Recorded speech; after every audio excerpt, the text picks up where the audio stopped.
I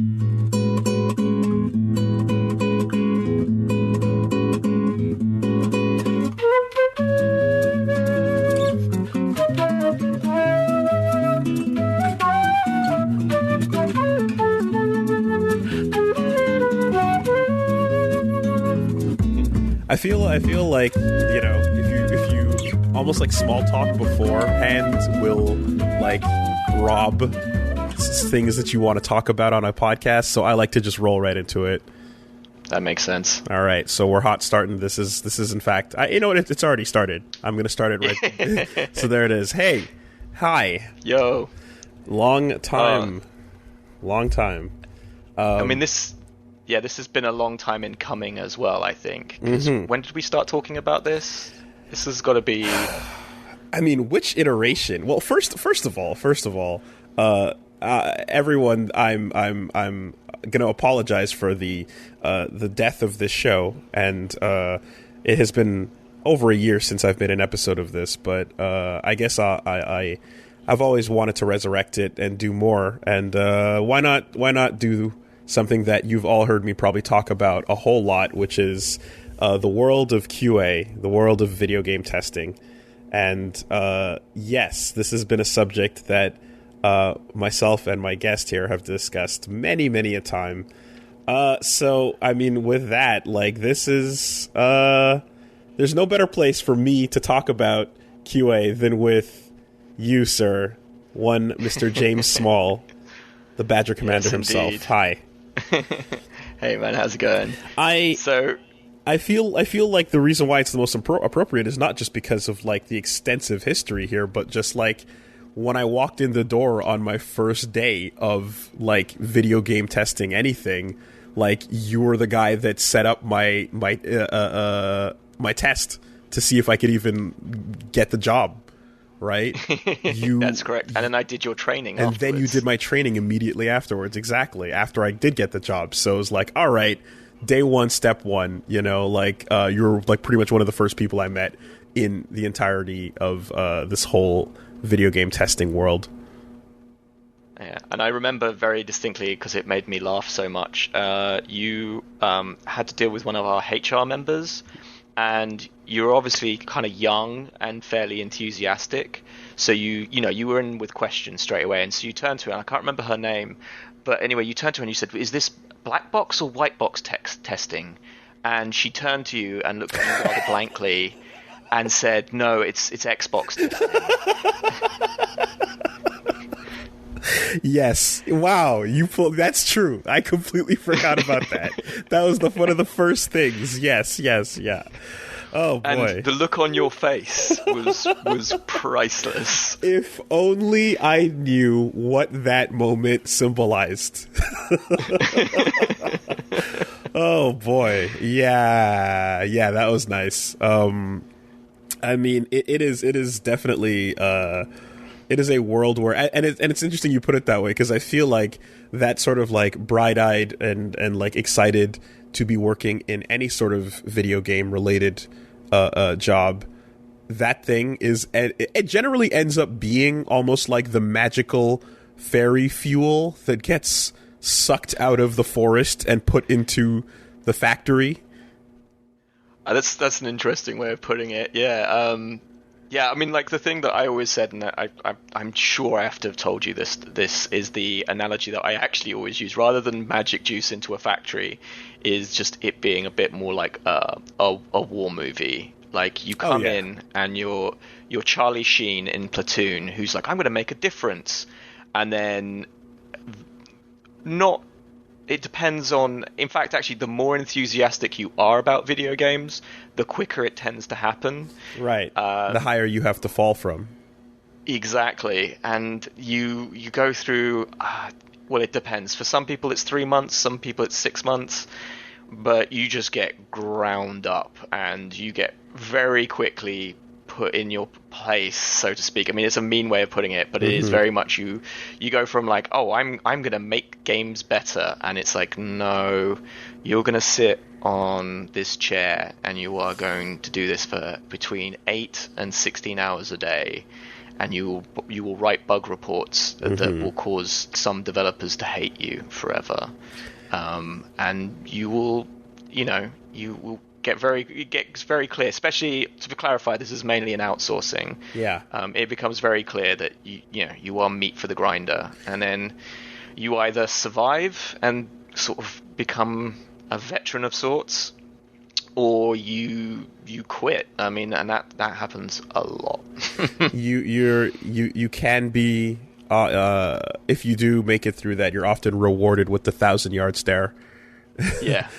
I feel as if like there's a moment that will happen at some point, and if for those who are like definitely, like you said, like the most passionate in these cases, if they happen to be, if there's someone who's like, if you happen to be on a project or a game that you care a lot about, or it's for a company that you have a history with, or if there's just something that is actually like, you have a personal interest in what you're doing here, and you're putting yourself into it, and you're trying to make it you're trying to get as solid of a result as possible, there's going to be definitely a moment where you're like, wait, like there's a clear thing you can do here to fix this problem, or to make this better, and to make the game overall better, and to make this whole thing enjoyable. Why wouldn't you do it?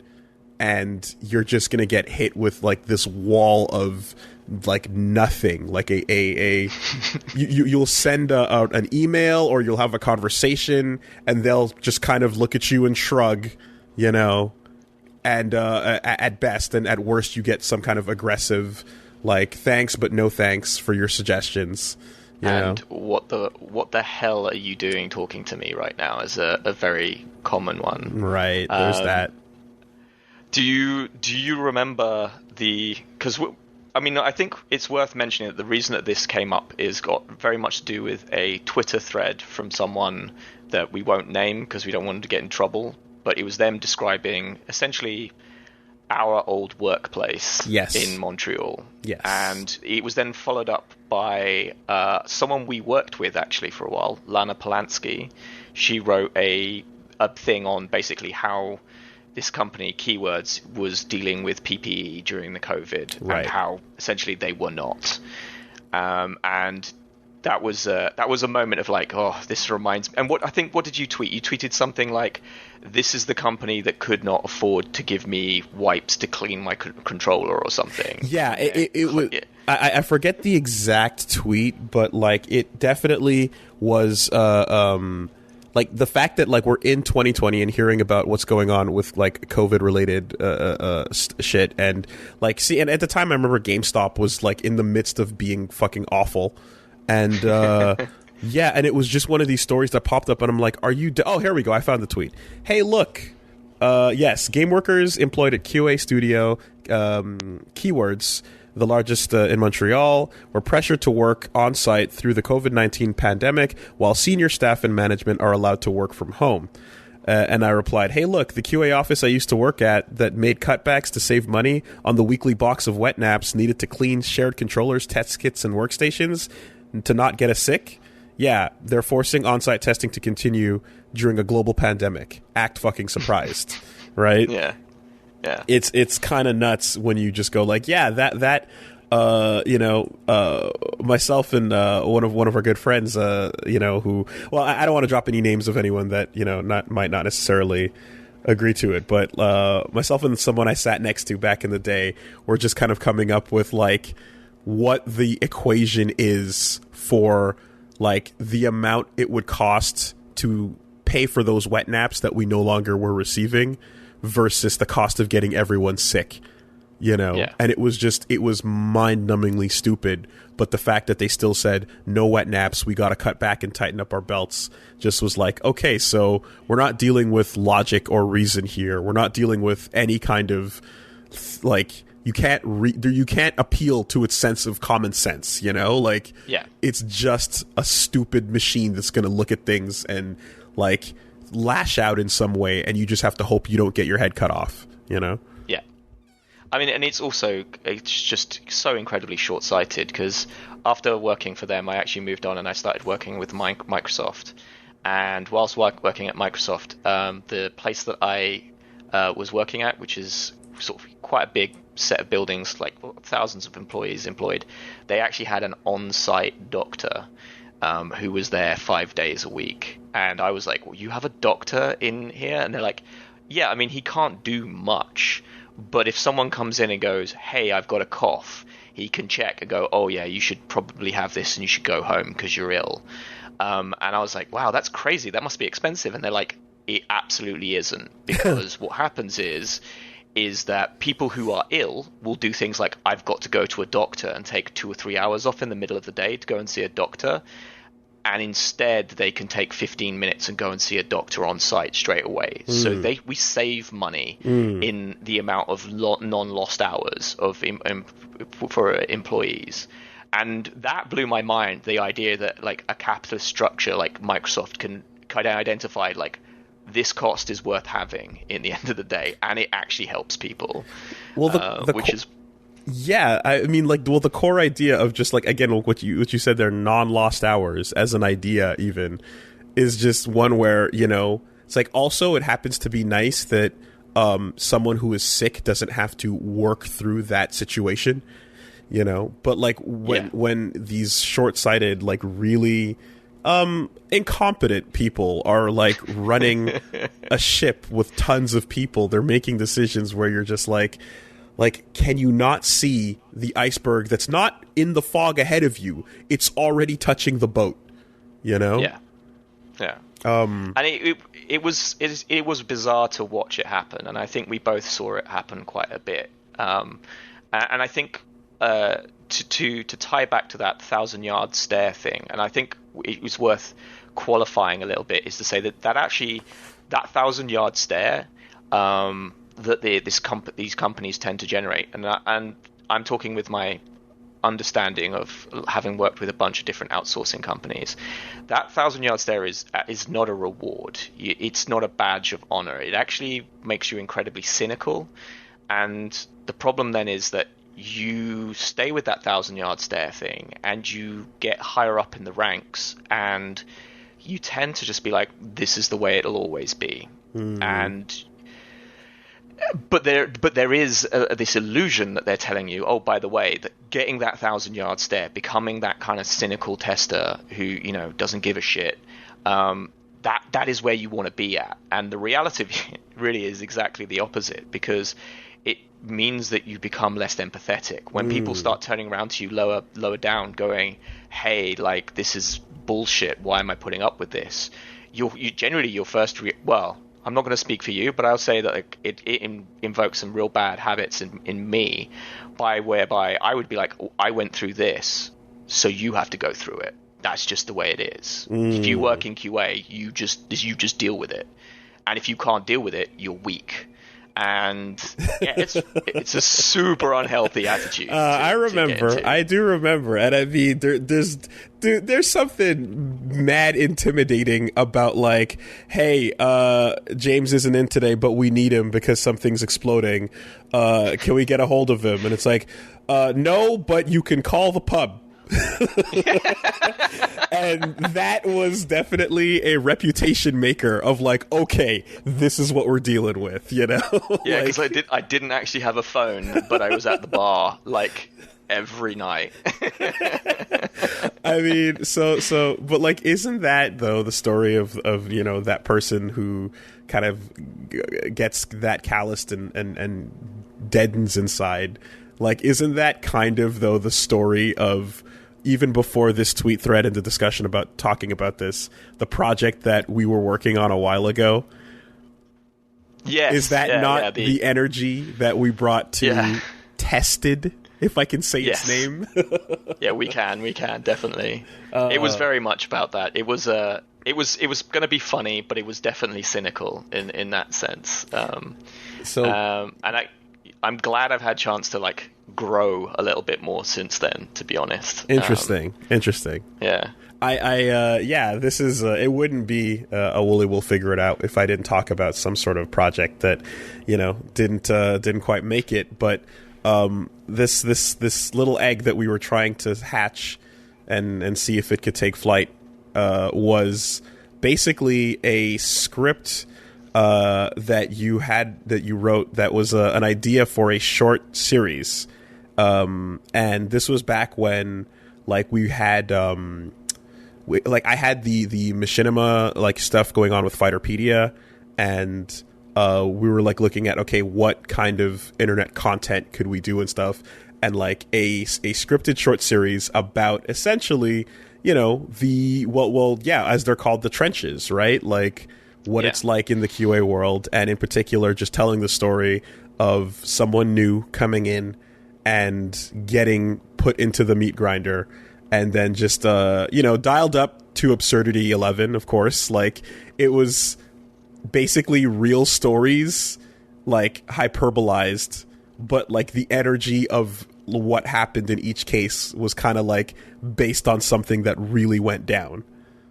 Yeah, no, absolutely. It's like the idea was it was going to introduce people through the entire process. So from the moment of the interview, where you met the crazy people that actually still got jobs. Like, I mean, there were some real strange people we hired over the year. What's the one that always sticks out to me is the guy who was heard on the floor. Now, for a little bit of history, we had a university shooting. Was that at Dawson? At Polytechnic. But it happened at Dawson. No, more recently. More recently was at Dawson, yes. Yeah, at Dawson, whereas this guy called Kim Veer Gill came in, shot some people, and then killed himself. And this tester was overheard in the middle of the floor, completely without any sense of irony or being any kind of edgelord, just said Kim Veer Gill had the right idea. And we were like, this guy got through the interview process. Made it through. That's right. Yeah, that's right. Wild, you know. But yeah, I mean, the whole of the show was more or less just this one guy moving up from tester through to sort of lead, then becoming essentially a coordinator stroke project manager. And it was about, them losing faith is essentially where it was.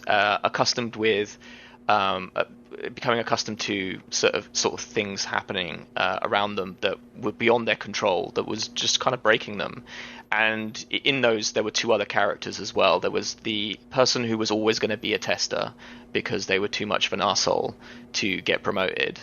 And then the kind of trickster coordinator, the guy who's the perpetual liar. He keeps kept the wheels greased and everything moving, but it was it's entirely through fabrication, essentially. And we had Pat cast in that role, didn't we? Yeah, at some point. Yes. Yeah, no. The energy of like wearing shades and pointing at people and pulling up and just the greasing your way across the test floor. You know? Yeah. Like, oh man. And I'm just thinking, I'm like, boy, a lot of these characters are just Katamari's of real people we worked with. Yeah. Telling stories about becoming firemen. Yeah, what was it? Oh God, I know exactly who you're talking about now. We, for the sake of his privacy, we'll call him 5 years. Sure. Sorry, just got to wait for the alarm to go by. Now, to give you... Yeah, that guy, the reason we called him 5 years is because everything that he'd ever done, he'd done for 5 years. So, he'd been training to be a fireman for 5 years. Mm-hmm. He'd worked in accounting for 5 years. He'd studied martial arts for 5 years. Like, everything he'd done. And if you spent any amount of time trying to add the maths up, it made him essentially an immortal. Like he was a Highlander. Right. I believe the conclusion that one of my friend came to, she said Xenu actually, as I think is I think he's Xenu. That must explain the time frame of his existence, But it's definitely, there's that first step of like, you attract a bunch of wild characters for sure, and if I'm not mistaken, like the first episode was essentially the like almost like camera precinct interview shot of everybody giving their spiel, and what like whatever level of crazy we've got on the plate. They all went through it, and then you get introduced to your main character, and who seems relatively normal. Yeah. And you're like, oh, well, this guy, you know, and then they say, congratulations, you've got the job. And the implication is, oh, you know, he got the job and all those weirdos. And then he walks into the test floor and every single one of the weirdos is sitting there waiting for him. They're all there. Yeah, exactly. Yeah. Yeah, just because he gave a good interview actually made no difference whatsoever. and so, you know, on that point, I mean, I've talked about this a bunch of times in the past, but like on the podcast and in recordings, but like just the interview level. I remember when at one point I was assigned to work on the test, right? That would then be like the what you would use to hire people and just make sure that they kind of knew anything about the industry, or at the very least understood some basic concepts in games and things like that. And the process of putting that test together was one where like each version had to be kind of dumbed down more and more and more. You know? Well, yeah, I mean, because what happened really with Keywords is they started off as a Brighton company, and then they realized about the subsidies that existed in Montreal, so they opened up offices. But then what that meant is that we had to get a lot of people on the floor as quickly as possible. But we wanted to have some semblance of like quality control. So the original test was actually they sat you down with a game and went, find bugs. Find bugs, report them, and then we'll score you out of X amount. And what happened is we noticed you did. Like, you know, shout outs to the Sylvester Stallone racing movie. Driven. Yeah. Yes. Affectionately known as Drivel to most people.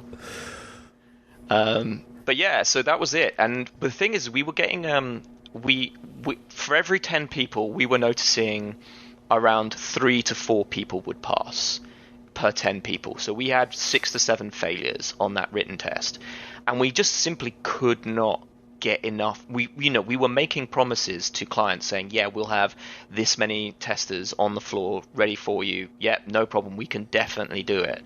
And we just were struggling. And it's looking at a problem and finding a solution that solves it backwards, if you know what I mean.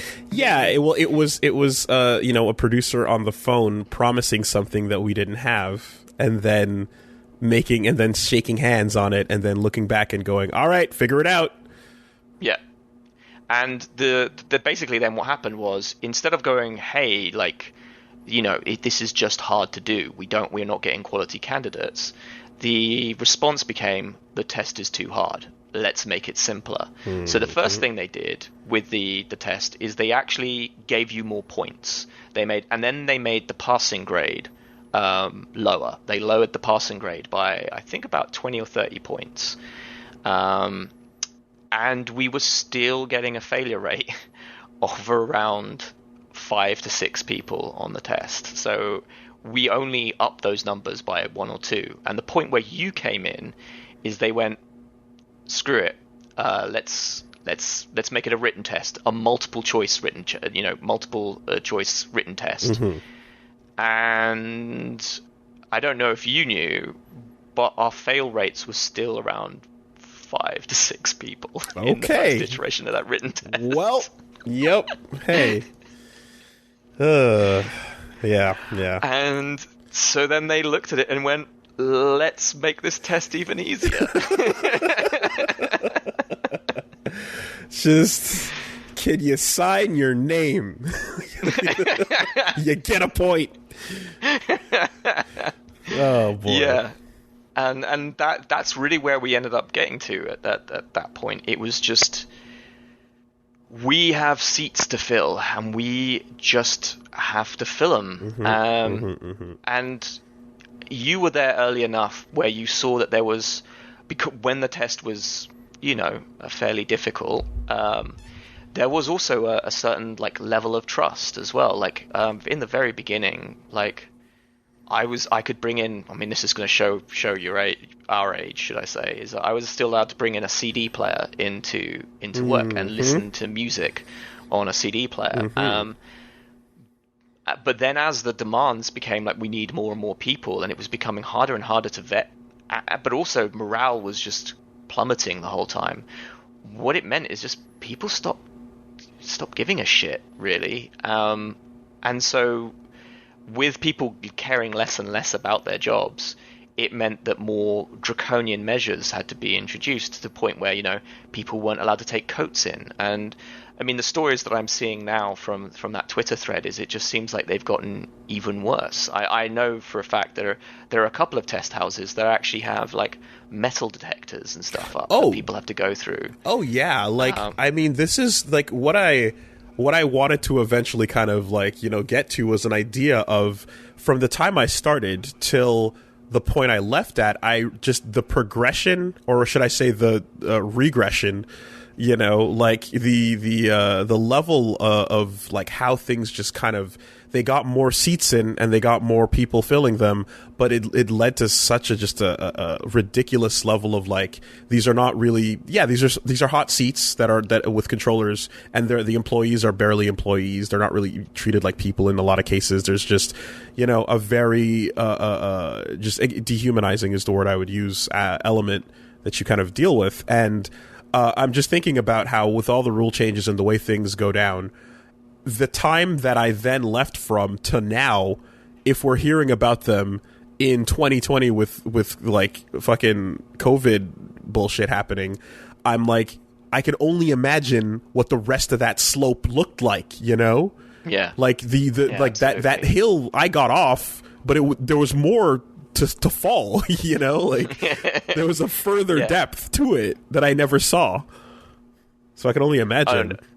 Yeah, I mean, absolutely. Like, I think we should talk about like some of the people. We'll use fake names by all means for these people, because I don't think we need to drop any of these people into it, despite some of their stuff. But I think it's worth talking about some of the people who kind of helped make that happen. I mean, I think it's worth, because did you ever get to meet Sparky? Yeah, I did. I was not like I didn't really hang out and talk a ton, but I definitely was there. All right. So the reason he didn't know he was called this, but his nickname was Sparky, and it was to look into sort of money saving things that this company pulled. One of them was we had a whole bunch of kit in England, but we didn't have all of our kit in Canada. So instead of buying all new kit, we shipped TVs and consoles over to Canada. We were like, well, we're not going to spend this money again.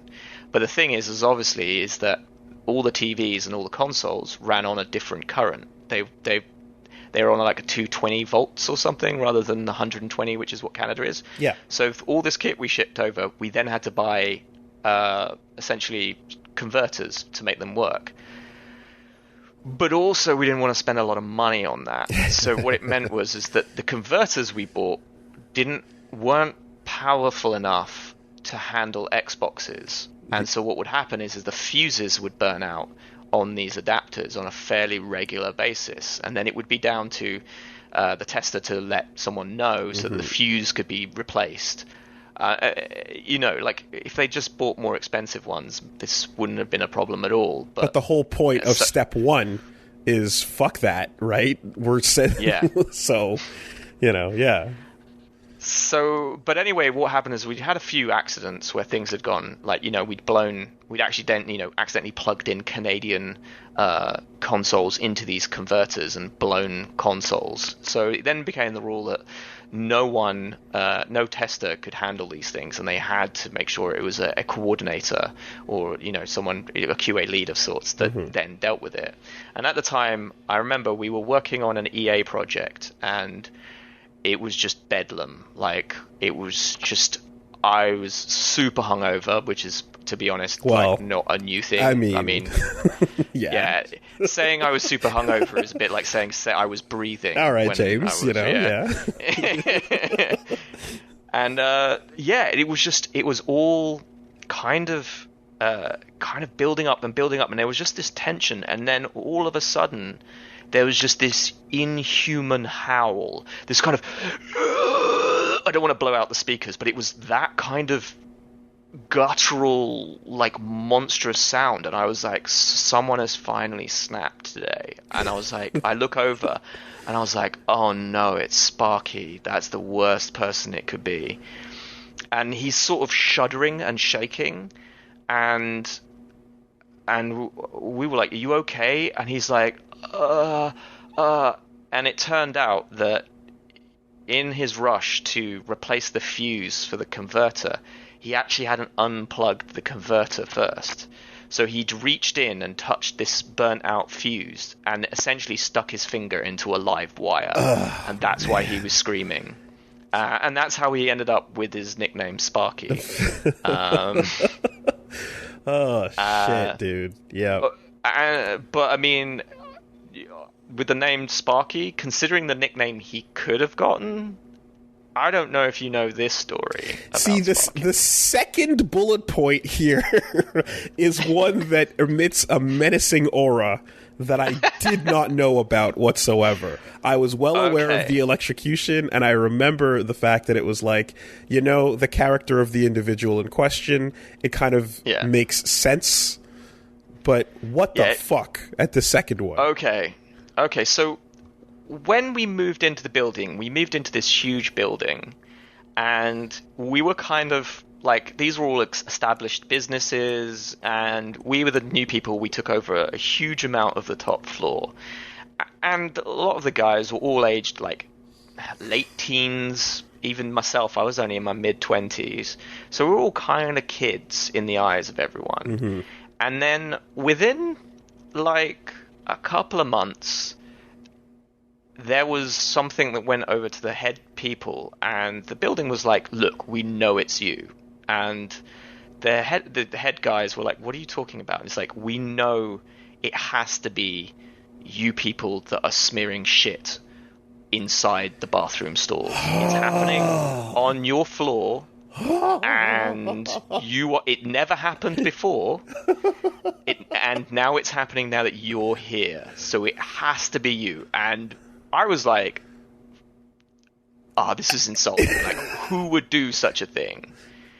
Anyway, there's a mutual friend of ours who I won't mention the name of, but he's the guy who once fell asleep with his eyes open whilst testing. I've told that story too, about the tier, the single tier falling after a triple shift.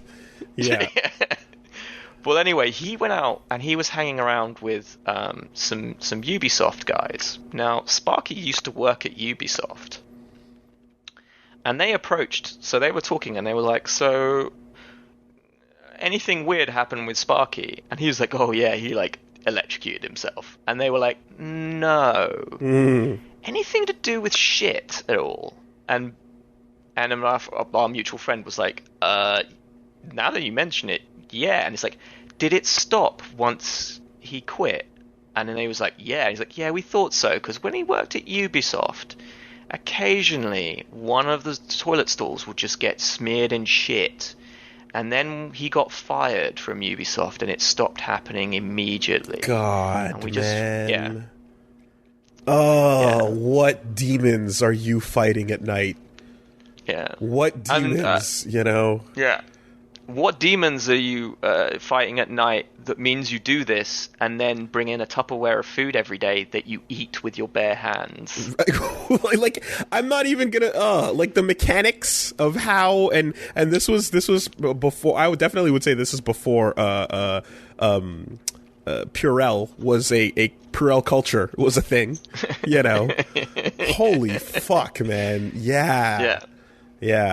And all of these things, the electrocution, the suspected shit smearing, this is not what got Sparky fired. What actually got Sparky fired is that he had he is a classic example of someone who took their job incredibly seriously, too seriously, whereby he actually ended up sending an incredibly strongly worded email to a head of department, telling them that they were a disgrace. And that person immediately forwarded the email on to our CEO and was like, I don't have to take this shit from people. And that's what eventually became Sparky's undoing, is caring too much in some way. Not the fucking smoke pouring out of his head or the fecal matter on the walls, of course. That's just par for the course, you know. Like, yeah, man, this is who's on the test floor. This is who's in the trenches with you, you know. And I mean, and shout out, and also in charge of you. Yes. I mean, shout out to, because the name that I want, when Penny Arcade did their little short series on QA, they went with the name The Trenches on that, and I was like, oh yeah, that's perfect. Yeah. That's a real great way to put it. Yeah, absolutely. And you're not always happy about who's in the foxhole with you, but you just kind of have to make do. And I mean, this all ties in. The reason that Sparky, you know, got to the position he was is very much because we were like, we have to fill this office with like 100 people. Yeah.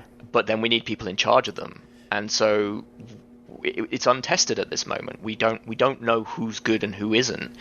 And at that point, it was kind of like, hey, if you're hungry for it, we'll give you a shot at it. And if you don't completely suck at it, it's your job, you know. And that led. Sorry, I was gonna say, yeah. And now you've got a little bit of power. Now you're in control of a little team, you know. And like, we have to assume that you will behave responsibly, but you know, I don't think anyone is quite ready for the how shall I say, like, hey, let me trap you in a closet for a moment. Yeah. Which we both know who. Let's see. I always thought this guy, like, he had a shaved head and slightly weird skull, and honestly, I used to call him Foreskin because he kind of just, his head looked like a penis the whole time. Like, okay.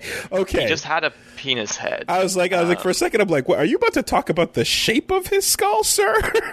Are we? I'm not getting into phrenology. Don't worry. All right, Mr. Calvin Candy. But he was, it looked like a penis, and so I used to call him Foreskin because he basically, I mean, it ended up being very fitting because he was a dickhead. But I remember him turning around to a mutual friend of ours who now has gone on to great things. Yes. Is working in Vancouver, doing great stuff. But he turned around to him, and they were both applying for essentially the QA lead position. And he turned around to our friend and he said, "I will get this position because management is in my blood," was the first thing he said.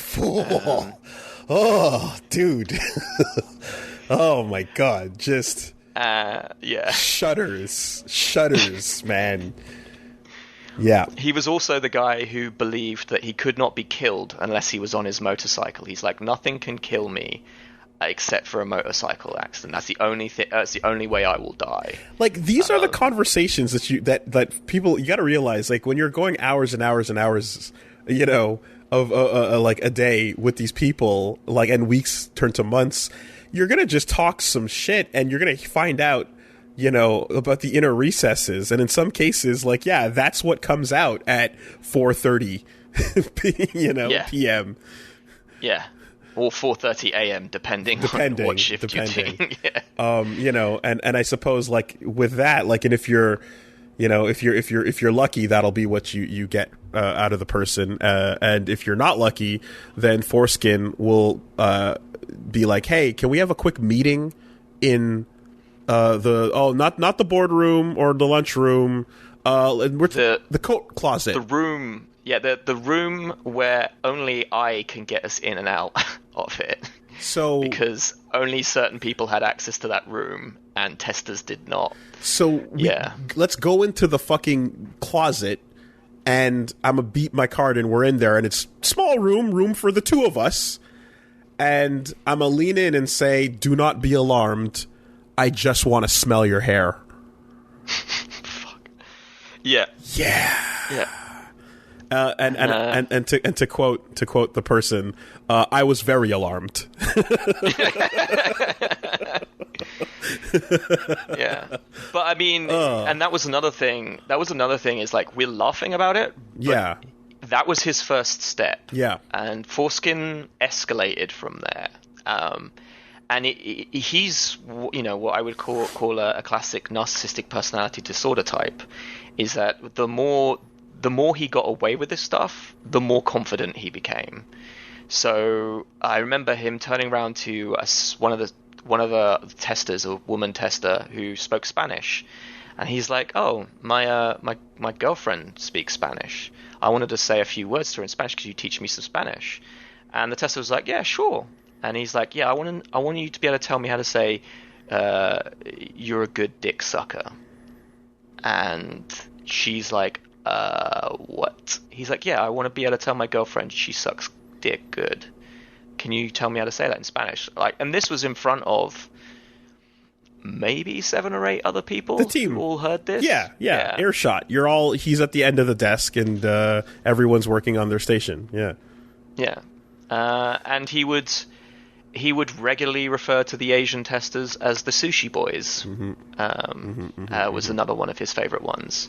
The openly gay tester he called fruitcake after the tester asked him not to say that.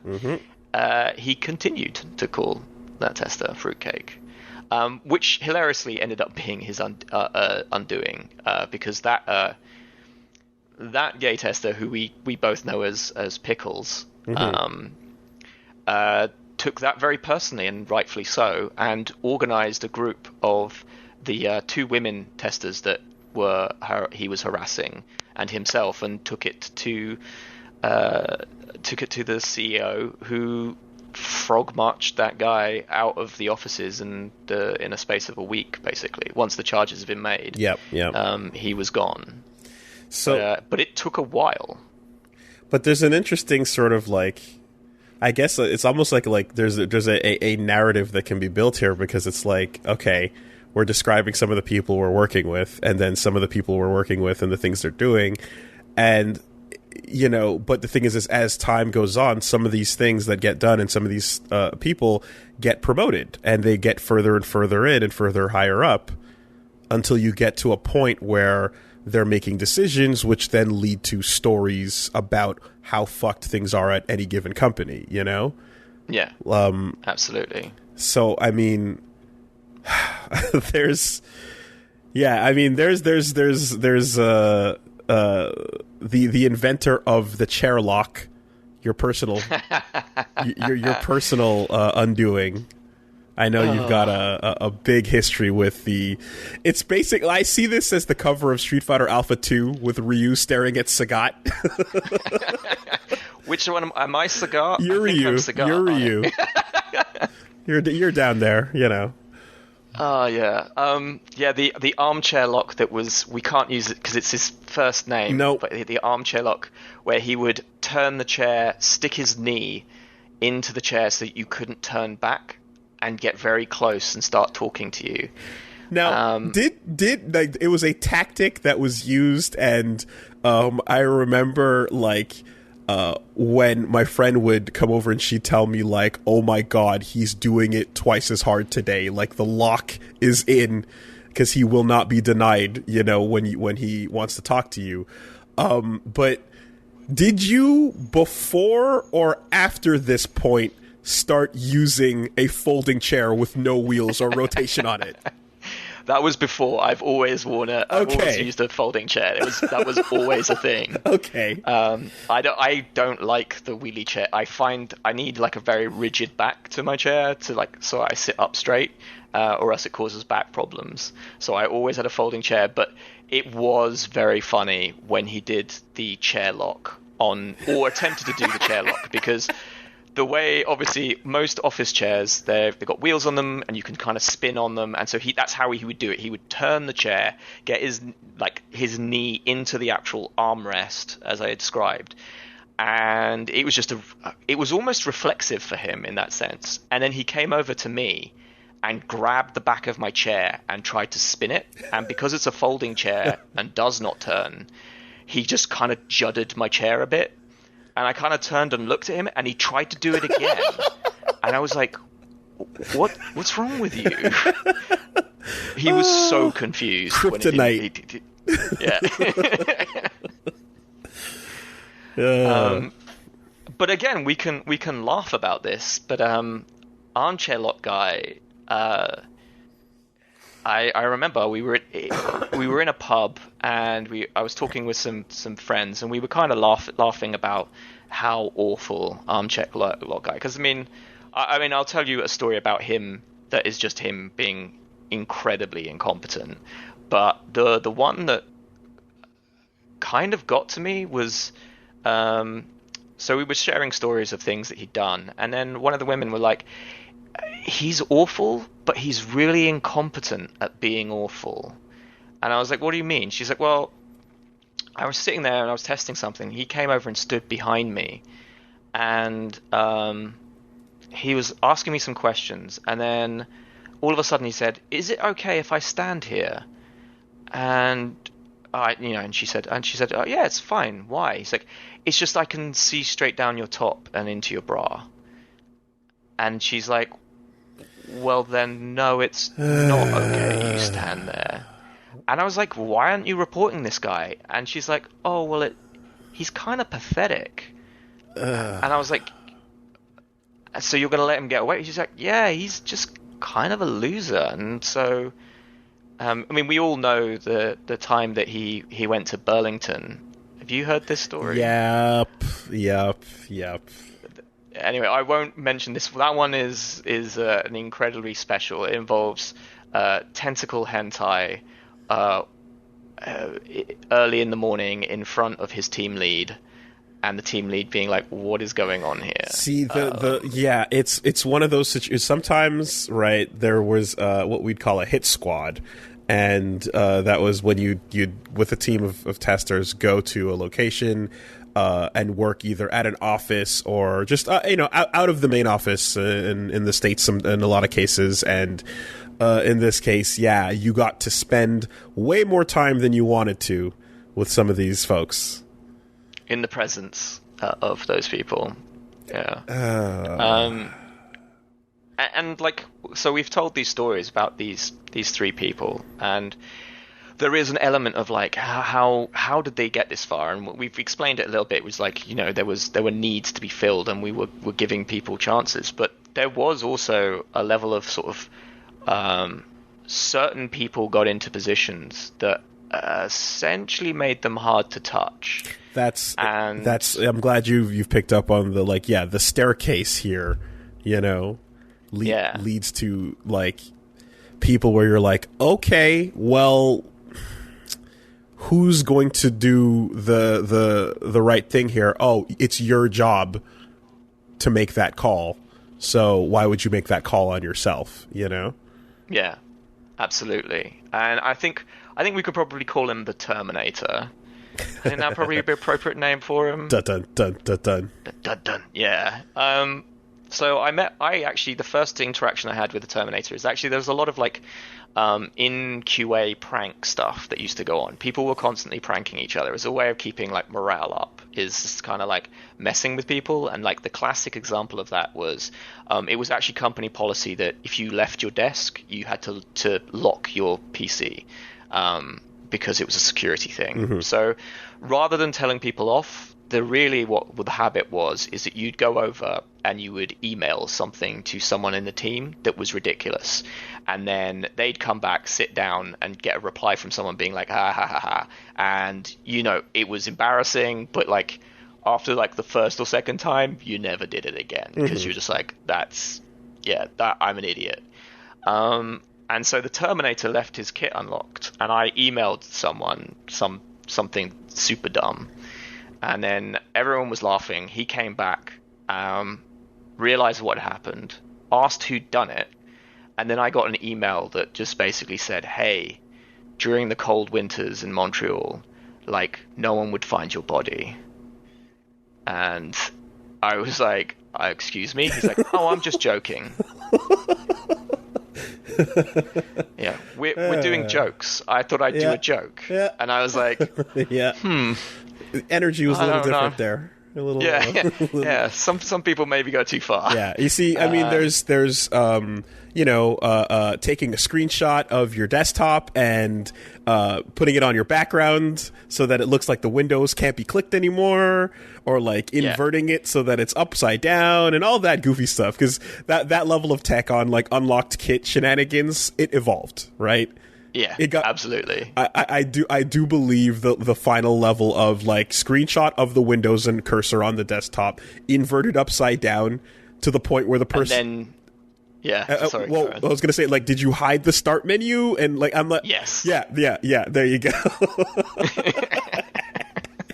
Like, there's a level of genius that goes into that kind of shenanigan, you know. But and I want to say that was referenced in an episode of Tested at some point, maybe. Something yes, it was, along those lines, right? But yeah, there's that, and then there's the energy coming off of what you just described, which again, a big part of that too is knowing the person and personality, and that they don't make jokes or smile. They do not. They don't. I think this is a story that obviously happened outside of work. Where the Terminator almost killed someone. Okay. Basically, this is a story that happened. It's actually a very close friend of mine was a witness to this. What the fuck? Yeah. So the Terminator went out and had drinks with a bunch of people. Now the Terminator is kind of like let's call him a separatist, because that's kind of what he was. He very much a belief in the idea that Quebec should separate from the rest of Canada. Mm-hmm.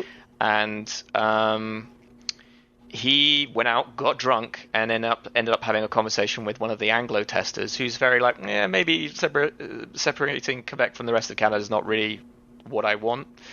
And slowly but surely, the Terminator got more and more angry and more drunk, and eventually to the point where my friend had to guide the Terminator back towards a metro station because he was worried that the Terminator was gonna punch this person, and being punched by the Terminator is a big deal. Mm-hmm. Like he was ex-military, so not to be messed with. So anyway, the Terminator at this point is drunk, incoherently drunk, and is ranting at my friend, who is trying to calm him down, get him to the metro, send him home. But the Terminator does not want to be assuaged. He's getting worse and worse. And then out of nowhere, a guy walks past them, who my friend has never seen before, and the Terminator just lunges out and punches the guy. Gets the guy down onto the ground and starts going to town on this guy, like beating the shit out of him. What the fuck? To the point where my friend then had to pull the Terminator off of this guy. And, just dragged him off, freaking out, and stuck him in the metro. Then the next morning, my friend comes into work, and we're working together, and he just starts not really... He's like, you'll never know, guess what happened. And then he's like, check this out. And the Terminator had texted him and said, what happened last night? Why are my knuckles bleeding? Where's my watch? And... yeah, that was... Jesus Christ, man. Yeah. You've never heard that story before. No, I did not. This guy, the Terminator, so this is the portrait of the person we're portraying, who became the resource manager. Yeah. Who was in charge of calling people up and getting them to come in. Yeah. And later became essentially the de facto manager of the entire office at one point. Yeah, I heard other rumors that I'm not super comfortable bringing up because I don't know how baseless they are or not, But there's stuff that definitely supports what you just said in that story in the rumors of other things. But this was then. Yeah, a seat that, was in charge of the office, essentially. and made decisions about just about literally the livelihoods of everyone on the floor. You know, so. And there was simple things like my friend, the guy who pulled the Terminator off this person, knew that it was better to talk to him in French. If you spoke to him in French, there's a good chance that you were more likely to get called in. 100%. Because the thing you have to understand about is that QA is a zero-hour contracts. People come in, and you might have work today, you might not have work tomorrow. So the nicer you were to the resource manager, put you further up the list. In his case, anyway, put you further up the list on getting called in. He would think about you, and that's how he did a lot of. There was a mini fiefdom that was essentially created around him. So people like Armchair Lock Guy was very good friends with the Terminator, and that guaranteed that he would get work. I remember one time, pretty much very politely saying, the Terminator said, "Hey, can you work a 16-hour shift every day this week?" And I was like, I certainly can. But I have one condition. I don't want Armchair Lock Guy on my team. Like, I'll do it, just as long as he's not in.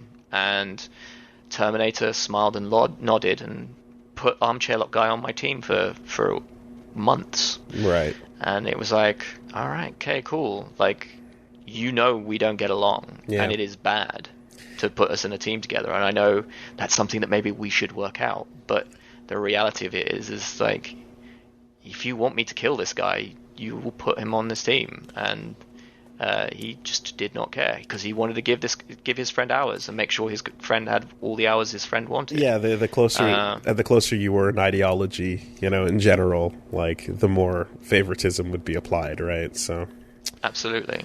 Yeah. I mean, a classic, another classic example of this is the Terminator.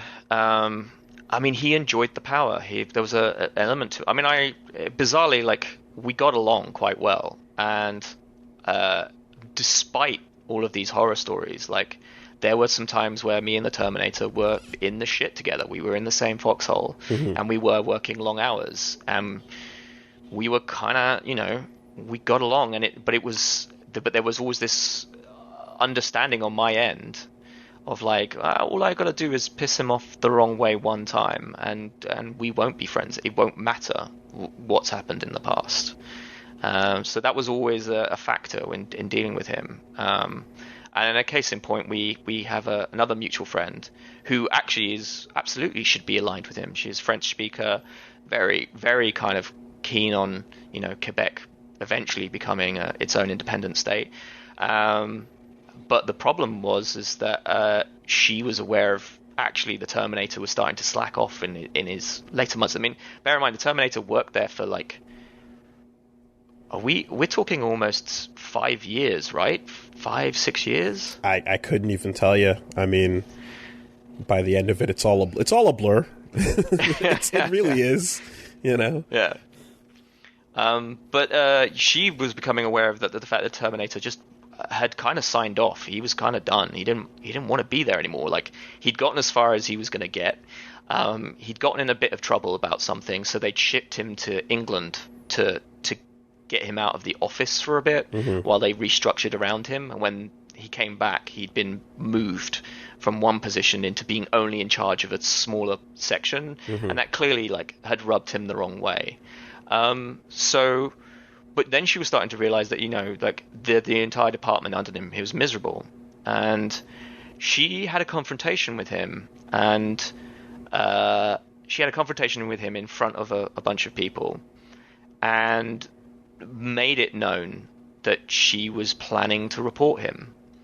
And his personality changed overnight. Like, the next day, he was incredibly nice to her and sort of seemed to be doing his job. And then she went, "Oh, okay." And I was like, what I know of this person, you should still file the complaint about him. And she's like, no, he's gotten better. And I was like, I would be careful. And sure enough, he was very well behaved for 2 weeks. And then at the end of the 2 weeks, he filed an official complaint about her to upper management and said she was useless at her job, and that he was putting her on a essentially a development program. And at that point, she was no longer in a position to make a complaint about him, because he'd kind of turned things around. He generated this fear. He felt it was like you had to be liked by him, and he gave this impression of being untouchable. So you didn't want to upset him. And yeah, I mean, not that I can talk because I was almost as bad in some situations, but there's fucking magnitudes of difference, but there was definitely just that kind of that energy. I remember being in the office at the time with like most people kind of just like ha ha ha sweat, like, hey, how's it going, hi, just like march, like him standing at the entrance of the office, writing down the names of anyone who was more than a minute late into the office, and then reporting them for this later on. March in line and turn your head at a 45-degree angle in salutation. It was wild. It's just another thing that like kind of. I don't know what point in time it happened at, but just I made a mental note as you were talking about the locking of the kits and stuff, is I remember when the mobile department, God bless them, for the suffering and for the sins of all of us, they died, but the mobile team who they worked on phone games, I remember when I believe they were the ones who got the special system implemented where when you got up to go to the bathroom, a timer on your locked kit would start. And when you got back and unlocked your kit, it would show the exact amount of time that you took going to the bathroom or on your break. Does that ring a bell to you? That does not ring a bell to me, but I would not be surprised. It was something that they had over in their department, and I believe it was being like piloted there to see if they could apply it to the rest of the office at some point. And they used it it must have been like 4 days before absolutely everyone just could not handle it, because all it does is create anxiety where you're like, am I pooping too slow? Like, and it does not increase productivity whatsoever. And it was just one of these things where you're like, you're putting a number in front of these people as if they were fucking, like, again, just factory machine, like it was again, a dehumanizing thing where like all it does is increase stress, and everyone just absolutely hated it. And like, they thankfully didn't go any further along with that test, but they had it in there. And like the idea of that kind of being in there to just kind of like make a point almost, even if they don't necessarily act on it, it's just to let you know. And it's almost Ryanair-ing it a little bit. Do you know the term to Ryanair it? No. Okay, so Ryanair is an aviation company, but they're like they're a budget flight tour thing, and what they do is they will deliberately release a news item. It's something like, we're going to take all the seats out of all of the short flight planes, because we know we can make more money if everyone's standing. So if the flight is only for like an hour or 2 hours, we're just going to take all the seats out because we can put more people in it. Now, the reality is that Ryanair is never planning to do that. Right. What Ryanair is planning to do is charge everyone for food. So they're going to make sure that meals are basically, no longer free. Okay. So then when there's an outrage that the idea that Ryanair might have everyone standing in planes, they go, whoa. Yes. We've listened to your complaints, but you have to understand, we're having trouble making money, so we've listened to you, I'm going to keep the seats in, but we're going to start charging for food. So that, by the way, that exact ideology and like plan is something that a lot of AAA companies will have a person whose job it is to be the monetization specialist. And you've seen like multiple games come out with an absolutely egregious model for whether it's how they're handling loot boxes or like consumables or like microtransactions, mini buys as we like to call them, and they roll out a ridiculous plan because they've already factored in the outrage and concession into the launch business plan. Yeah, that makes sense. And you saw it with Star Wars when they had that whole thing with Battlefront going down. I remember, but like it is absolutely a calculated thing that they're like, we're going to go in extra hard, and then when we dial it back, we're going to land on what we actually want to do. But everyone at that point will just see that as a like, well, at least it's not as crazy as what they wanted, Yeah. It also reminds me of like how TV writers would get around censorship scripts where they would make really disgusting, filthy jokes on a script for TV and then leave the ones that they really wanted in that were mild by comparison. And then, like, when those things get cut out, I think Team America did this, actually. I think Matt and Trey did this with Team America, too, where they went so crazy with the puppets that they censored all of it and left in the mild jokes by comparison, I can believe that. Yeah. I mean, it's funny that you bring up the mobile department, by the way, and that being the example of our Ryanairing it, because, yeah, I bet you that there was some stuff they introduced as a result of not doing the lock kit, but I'm sure that would have been masterminded by the head of the mobile department. This man, we could, let's call him Fail Son. Do you know what a Fail Son is? No. Okay, so the Fail Son is normally usually the son of a very rich man who constantly fails, but fails upwards, essentially. So like a Fredo Corleone? Yeah, absolutely. Okay. But let's call him Fail Son. And he would have been the head of the mobile department. And his behavior in our department was wild. He had his two guys that he trusted, and then not really anyone else. And again, it was purely down to nepotism, where these well, I mean, both of them were, one of the guys, you've just mentioned his name in chat, but it's okay, yes, got it, right. Yeah.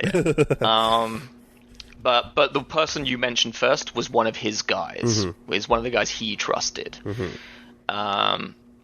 But like, I remember having a beer, like a late night beer, with one of the CEOs, and he's like, "Do I trust Fail Son around my wife? No.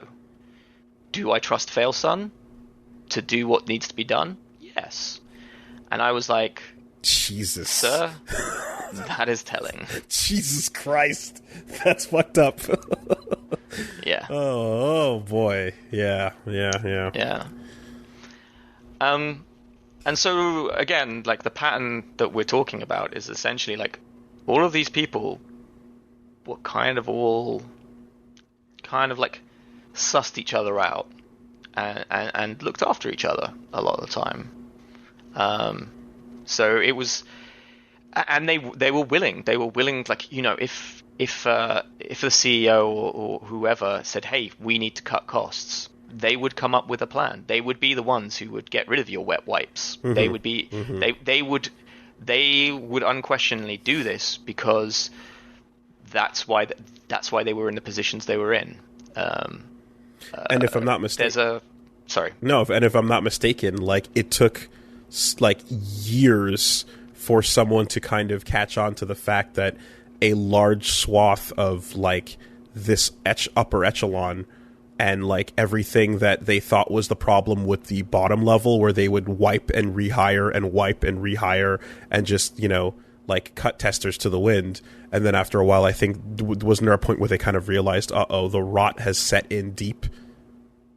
Yeah, well, what actually happened is bizarrely, the best thing that happened to the company before they were Keywords is they actually got bought out by a bigger company. And the reality is that a group of people came in and were doing essentially cost assessment, you know. So people like FailSun were tasked with, hey, you're you know, we cost too much. You need to start, you know, cutting some, you know, separating the wheat from the chaff. And what FailSun and Terminator did is they used it as an opportunity to get rid of a bunch of QA leads and other people that they did not like, and essentially kind of keep the people that they did. But then what ended up happening is that although they saw it was their undoing, and essentially at the end of the day, because they'd saved their own jobs and got rid of the people that they didn't like, but they were amongst the most expensive people on the payroll. So when the money didn't go back down again, I really want to drop this guy's name because I think he's a bit of a legend. He's the guy. He's one of the co-developers on Cauldron, who you would have known. I'm just gonna. I mean, I'm just gonna message you because yeah. No, I don't. Okay, so anyway, this guy don't know was who a bit that of a is. legend. But, okay, legend person. All right. He came in and very quickly went, oh, I see what the problem is. And he, I think in pretty much one fell swoop, like, wiped half of middle management out. That's what I'm talking about. Yeah, okay. Yeah. I didn't know that. I didn't know who was responsible, but I remember hearing that. Yeah. Well, funny story. So we used to work with a guy who I affectionately named Captain Dipshit, and he was in charge of like the whole department. This guy once approached me, and he was like, "Hey," he's like, he had what I called a default face, which is that he looked like a frown and it looked like a smile because he was never really sure what face he should put on to react to something. So you'd tell him something catastrophic and he'd switch to this default face. Okay. Because he wasn't sure what was going on. Right. I believe I've seen that. I think it's like there's a Tucker Carlson face that is yeah. And in between I am kind of listening but not sure. And so I just have I should be angry or sad. So it's a happy. middle of the dot. I totally know what you're talking about. Yeah. Yeah. And so Captain Dipshit came up to me and he was like, I was like, hey, what's up? And I was like, by the way, stuff is going wrong in the department. It's kind of on fire right now. And Captain Dipshit was like, so do you play video games? And I was like, yes, I do. He's like, do you like StarCraft 2? And I was like, no, I don't really play PC games. He's like, oh. And he seemed a bit crestfallen by this. And he's like, do you play World of Warcraft? And I was like, dude, I don't play PC games. And I was just completely, I was like, what is wrong with him? And I mentioned this to one of the project managers and he started laughing. And he's like, this makes sense. And apparently, before walking over to my desk, Captain Dipshit had been looking on a website called Top 10 Games of this generation. And so had literally looked up video games to have a conversation with me so that we could be buddies. Oh, that's so weird. Yeah, he had no idea about it. And this guy was in charge of our entire like working space at that time. That's so weird. Wow. Yeah. And FailSun is basically responsible for Captain Dipshit being in charge of our department. Okay. Because he moved him over from mobile to run everything. Hello, fellow gamers. Yes. Yeah. But the thing is that when FailSun left, he actually went on to get a better job, like almost immediately. Like he was very clearly identified as a major problem in our company, but he walked out of the job at Keywords and walked straight into a better job, like within weeks. And that is I think that speaks to something we were going to talk about, which is the life cycle of QA. So I think, because I was going to say, like, I think like a lot of what we're describing here at the end of the day, like with these sort of interpersonal kind of like, just like, I don't like, the scumbag behavior and all of this shit is like, that's telling of just like office culture in general in a lot of ways. And like, it's not even necessarily specific to QA. A lot of this is just shit that you might see at any given office anywhere across, any country, right? Yeah. But like but like the flavor of QA in particular is one where just there is an energy that everyone is aware of, that it's like everyone here is just treated as the most disposable nothing the entire time, from the moment you walk in. And like when you're inside of a company, when you're testing in-house, the treatment is still bad, but it's better. But like if you're outsourced, like Keywords is, you're talking about like you're not even under the umbrella of the company that's hiring you to do the testing on their game. So like you're just extra dirt level irrelevant, Yeah. I mean, it's absolutely true. And I think the reason, that combined with I want to talk about next is like, I've worked some absolutely crummy jobs. I worked in a car park for a while. I worked in a convenience store. I had people threatening to stab me, but like actually mean it rather than Terminator joking about it. For sure. Sort of. But at no point did anyone that I worked with at a convenience store or a car park try and tell me that I loved my job in that way. Whereas I found in outsourcing QA, there was some shit you were expected to take because this was like your dream job, like your opportunity to work in something that you loved. And there would be moments where this happened less with Keywords, but it's happened to me in multiple interviews that I've had with people, where I did an interview for a job and they were like, so we don't do crunch. And you're like, great. And they're like, but we do 5 to 10 hours of voluntary unpaid overtime every week. And you kind of go, wait, what? And they're like, yeah. And they're like, you can do it any way you like. You can do 2 hours a day. But we recommend that you do like 5 hours in one go, because then you get free pizza. And it's voluntary because you love what you do so much, clearly. Yeah, because you're in an industry that you love. Now, if any manager of mine had told me, congratulations, you're doing extra 5 hours today just because you love working for 7-Eleven so much, that manager would know that I would tell him where to stick it in 2 seconds. Oh man, yeah. Like it's like I'm waiting because like as you're describing that, I'm like, and like what is the way they describe it? Like, do they describe it like that, or do they describe it as pre-crunch?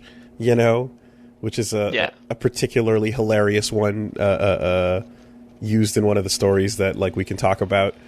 But just like that level of like why, like you're just gonna, it's like. It would be better if you just said, we have crunch here. Like, then you'd walk in and just be like, fuck, okay, this is what they got. But that absolutely shit level of like I said, like taking what they think, that enthusiasm that someone might have for the industry, for the games they're working on, for the company that they picked to go into, like a lot of that, and just absolutely exploiting it, Jesus Christ. Yeah. So it's interesting because I'm like looking at all this stuff now, like you yourself, were in the position, because I went through this as I came in, was a normal tester.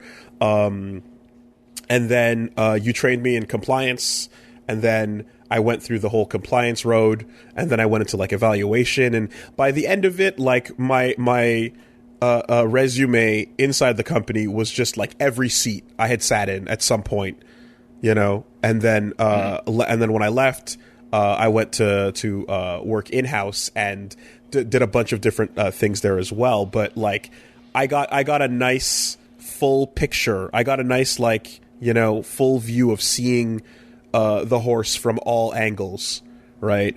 But and I feel like you had that experience as well, because not just through the length of time, but like you had gone through a bunch of different responsibilities, right?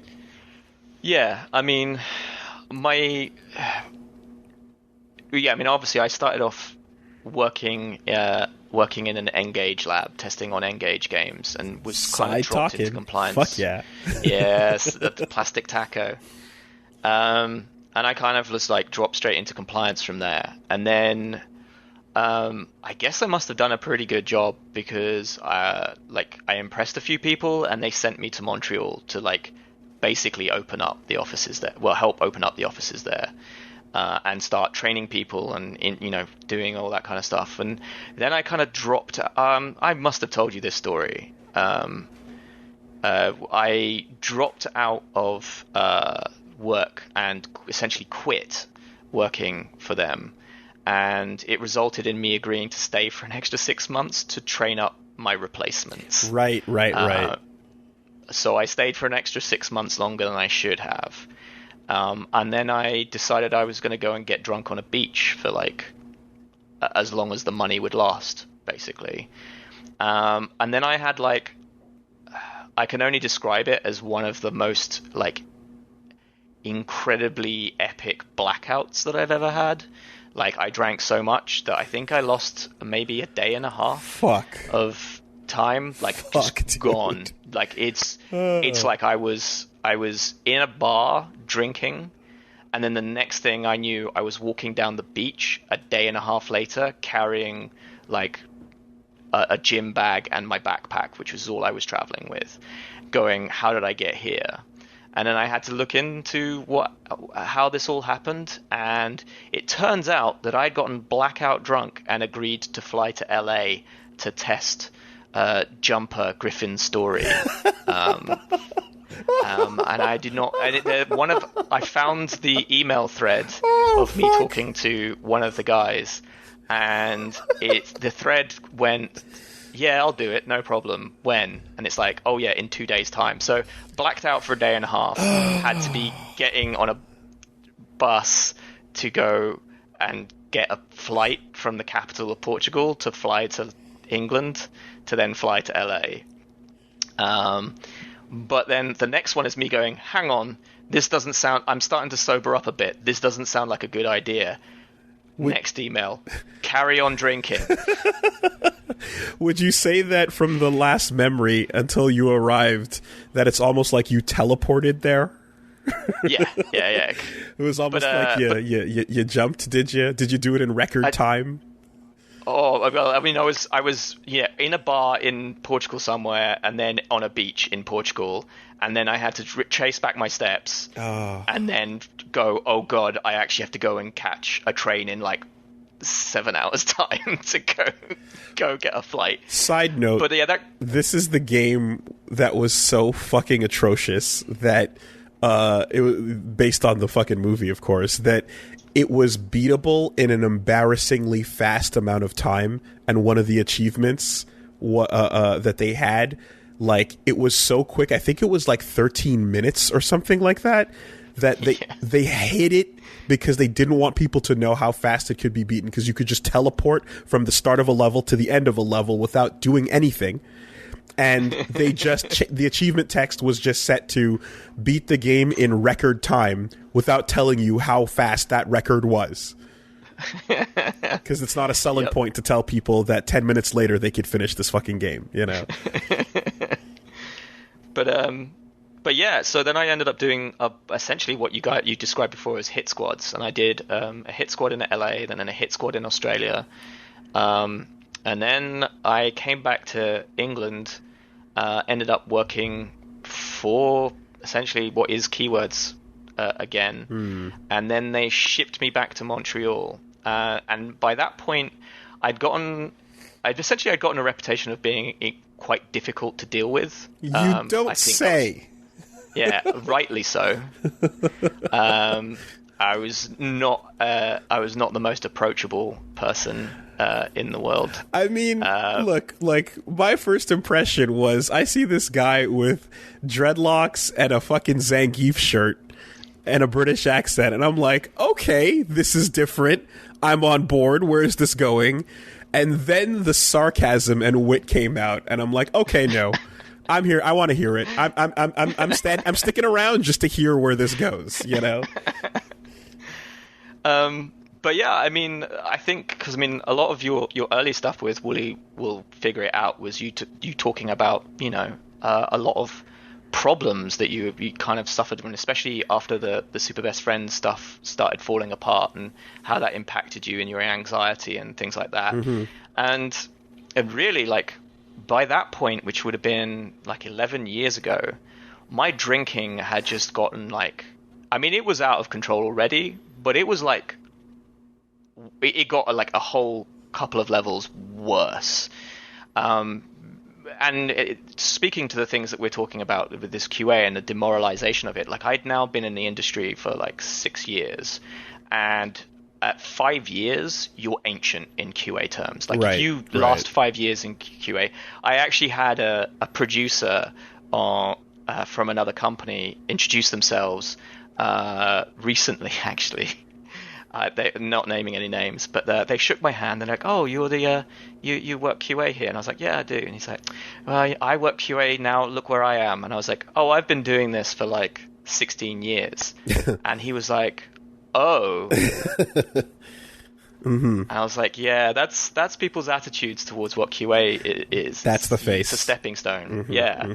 But I mean, yeah. By that point, I've been doing it for 6 years, and I just, half the stuff we're talking about, I'd witnessed by then. And it was just breaking me. I was like, I couldn't hold down a proper relationship because I was always working. When I wasn't working, I was drinking. And because I was always drinking, I was just incapable of doing things like looking for another job. I had created a prison of my own design, basically, and it left me very resentful. And it, unfortunately for a lot of people I worked with, it meant that I took it out on them. And some of them, like Captain Dipshit, completely deserved it. But I'd say that there were definitely other testers who got the sharp end of the stick on a day where I was, just too hungover to deal with anything. That didn't deserve it, and I made their lives worse as a result. But again, talking back to the same thing of like, me saying, "Oh well, I did it, so you should do it," which is just a severe lack of empathy. It's I did it, I hated it, and really the response should be, so no one else should have to experience that. And yeah, it was incredibly self-destructive on my part, and destructive relationship with this company that I had, that I dragged out for another 3 years. I was there till 2012 when I eventually stopped working there. Yeah. I mean, I think that, like, what you're describing is something that we kind of, I feel like we saw in a bunch of the people that we were friends with, like, ideas and discussions about, like, like what would come next / where you can go from here and things like that. Like, there's some people that definitely talked about, like, wanting to get started on, like, other things, like taking that stepping stone step as that it's perceived. And when sometimes someone would leave and then pop back in, there was a feeling of just like, fuck. Like, there's nothing out there except this. And here we go, and like, there's nothing else to say to them except like, hey, once more into the breach, like, welcome back. We still have your ass groove on the chair.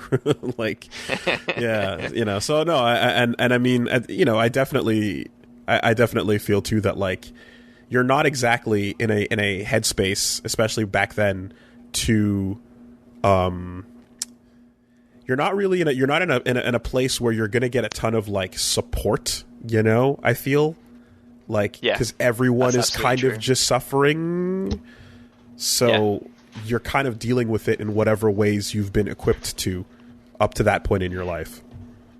I mean, also you learn. Sorry, I'm just grabbing a beer. Actually, speaking of which. But you also learn some very bad lessons, like the case of Failson and Terminator creating their little fiefdoms, is that you're like, oh, they're able to make things survivable for their group of people that they look after.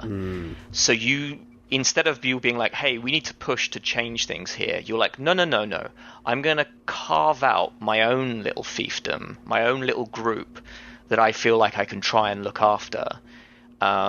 Rather than learning that actually just working within the system just means we're all just going to get ground down. I think that was another thing. Is like, you're like, oh, this is all there is.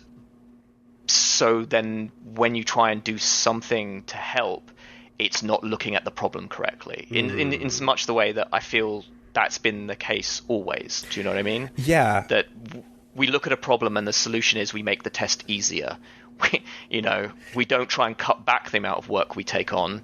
We just make it so people who are less qualified can just come in and do it. And the irony is not fucking lost on me that this is for the job to hire the person who's going to look at things differently from other people to find problems that would not otherwise be obvious. It's kind of nuts how like you just completely throw the whole premise of what a tester's supposed to be doing in this kind of circumstance. And looking at things differently too, just on that note, like one thing I did, you do learn, I feel, is something that I have so much respect whenever I find out that like someone in a creative position or working on games that's doing another job, producing or directing or whatever the case may be, when you find out that it's like, hey, they started in QA, you go, okay, all right, got it. Like they understand. They get it because they understand exactly from the ground level, like, here's how much time we're going to need. Here's how many testers and here's the kind of resources we're going to need. And like, they're not doing this bullshit thing where a lot of games will just, they'll look at testing as it's the least of their worries. It's not a concern. Again, your testers are barely people, but oh fuck, when the time comes and we're like 2 months out from submission for to get a pass, we are going to now quadruple down on the hours and hope that you can teleport testers out of thin air and spawn them into real life. Because we just didn't look at testing as something that was important until we needed it at the last second. And when the game fails and comes back and it has to be again like resubmitted and it has to go through another like round, you are dying to have good QA and to have a lot of people in that you can trust to find what your game needs to survive. But you weren't thinking about it from the jump because test QA is an afterthought, Yeah. I mean, I'm going to speak a little bit more to that, but I think one of the core things to remember is that a lot of people look at stuff that's like cost. So if you have someone who is working on the graphics, I mean, that's just overly simplifying. You've got modelers, you've got the people who make textures, all that kind of stuff. But let's just broadly put it as like developers working on graphics. When people see the game and go, wow, this game looks really cool, I want to buy it, you can see a direct cost between paying someone to make your game look really good to that resulting in sales. I see where you're going. So then and so then when you, or say, for example, you have someone who is your gameplay designer. When people go, wow, the gameplay is really good, you need to play it. Again, people can see a cost that is then associated with a reward, i.e., there is a remuneration coming from this. But no one, and you know what I'm going to say next, no one ever goes, wow, the QA was really good on this game.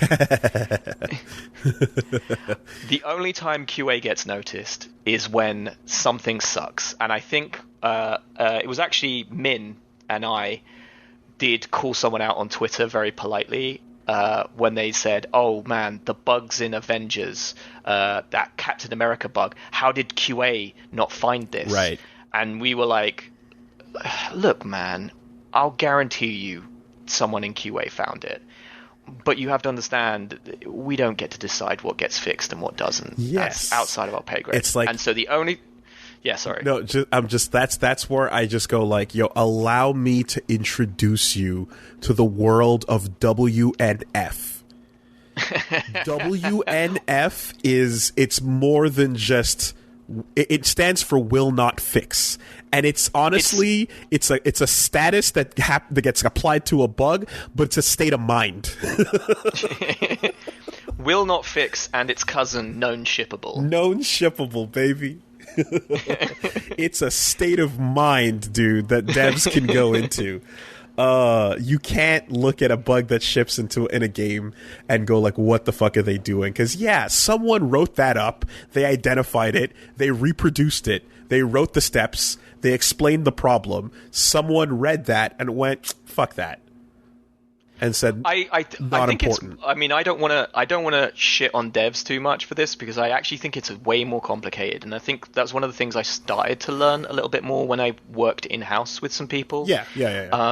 I wrote an article a long time ago. It's still available up on Medium, which was basically when the controversy about the animations on Mass Effect Andromeda got put together. Mm-hmm. And some prick on the internet tracked down someone who in their resume said they were, lead animation director for Mass Effect Andromeda, and went, this is the person who's responsible for this.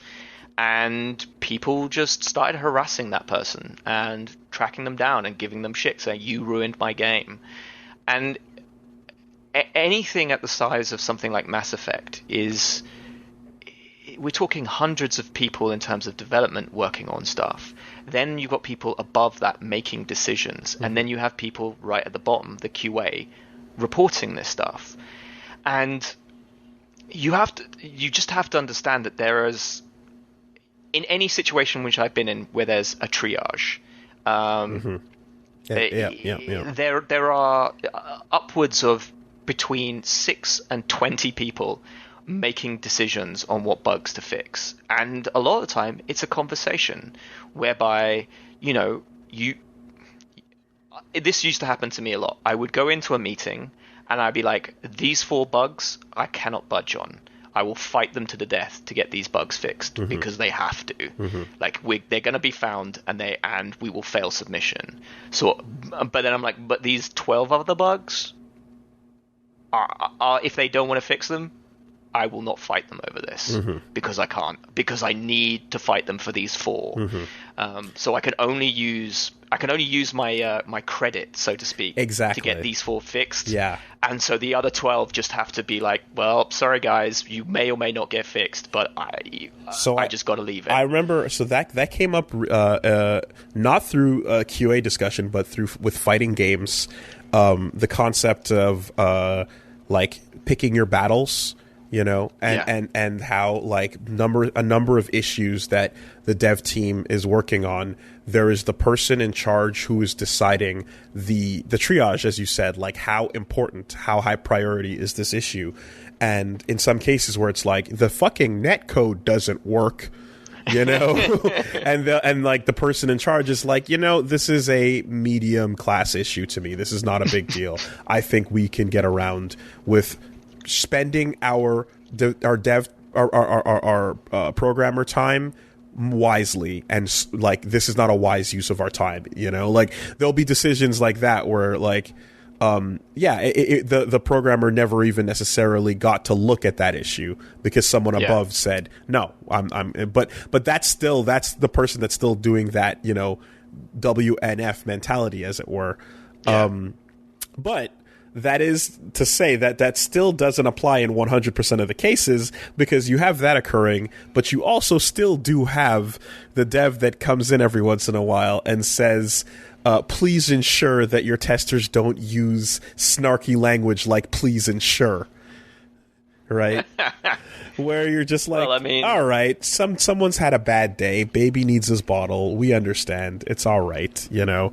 And I mean, and something that comes more from, you know, the Squeenix side of things when I eventually left the outsourcing behind. But I'm thinking about when there was someone who was on the dev side came and basically in the middle of submission failures was just having a panic attack and essentially on smoke break with hands shaking was yelling at compliance saying, your fucking testers are ruining my game.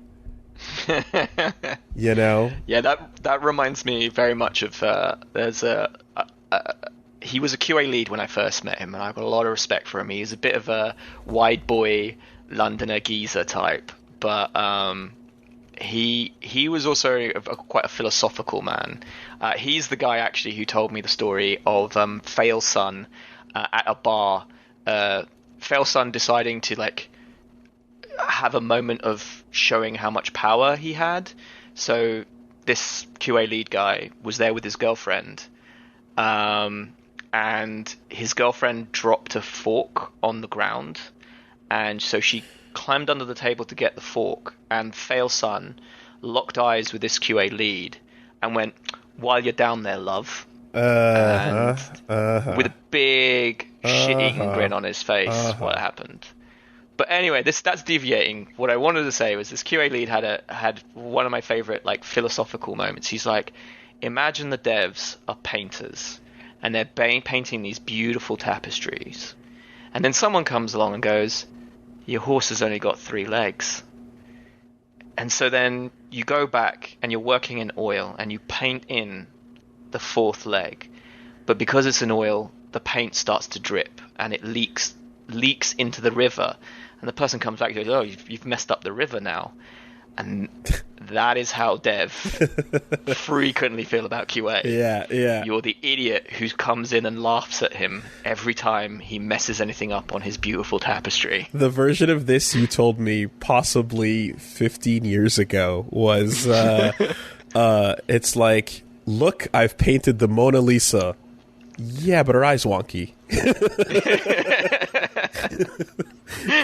I specifically remember that example, you know? Yeah. It's like, but it's the fucking Mona Lisa. It's like, yeah, but it's fucking wonky. You know? Stop ruining my art. Yeah. No, man, it's insane how like that kind of there's just a kind of a weird understanding of like what this job is will persist over time and just turn into something where now outside of this industry I'm watching headlines come and go, and it's just like, oh god, to be teleported back to that chair for a minute while I read this and just go like, it's the same shit years later. Yeah. Well, I mean, I think I did bring up some reference material for this, but like there's the infamous EA Spouse journal, in which she was talking about how overworked her dev husband was. And I remember that coming out in maybe 2005, possibly, maybe a bit 2004, later. I think. Right. And 16 years on, we're seeing Riot Games, QA outsourcing like testology, Ubisoft dealing with their staff and sexual harassment. I mean, Michel Ancel has just quit amid rumors that of harassment in, a luminary of sorts, like someone I am admired, creative Rayman and a bunch of other games. That was wild because like that story came out of like he's leaving and Beyond Good and Evil 2 is apparently going to continue existing, but who knows, whatever. And we were just like, oh man, he made some really cool stuff. Sad to see him go. Oh well. And then that was the shot, but we didn't catch the chaser at the time, which came out a day or two later, Yeah.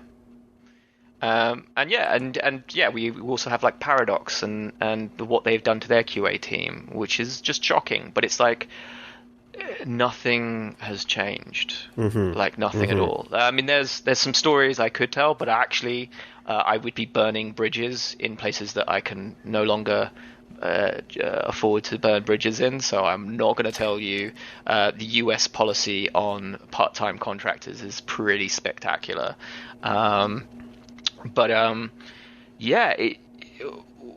Something has to budge. Like, something has got to change, because if it doesn't. So before the deep dive here, what happened on Hitman? What happened on Blood Money? Because this was okay. That's going back to an era, man. Yeah. Okay. So,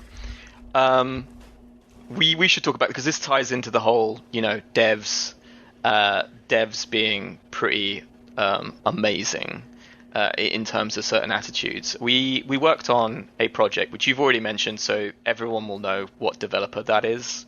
But I'm not going to mention it again, just because it's not worth it. It was a good-ass game. But I enjoyed it. Anyway. It's a great game. I mean, I still have PTSD from working on it. But yeah, it's a great game. But what happened is there was really massive amounts of miscommunication happening between the publisher and the developer. So the publisher were very keen on us hitting a quota and getting in a certain number of bugs every day per tester, which is a really destructive way of doing things, but it's a way that they could justify cost. Because if they're like, hey, each tester is putting in 10 bugs per person, then we know we're getting our money. You know what I mean? Mm-hmm. Like, this is this is working.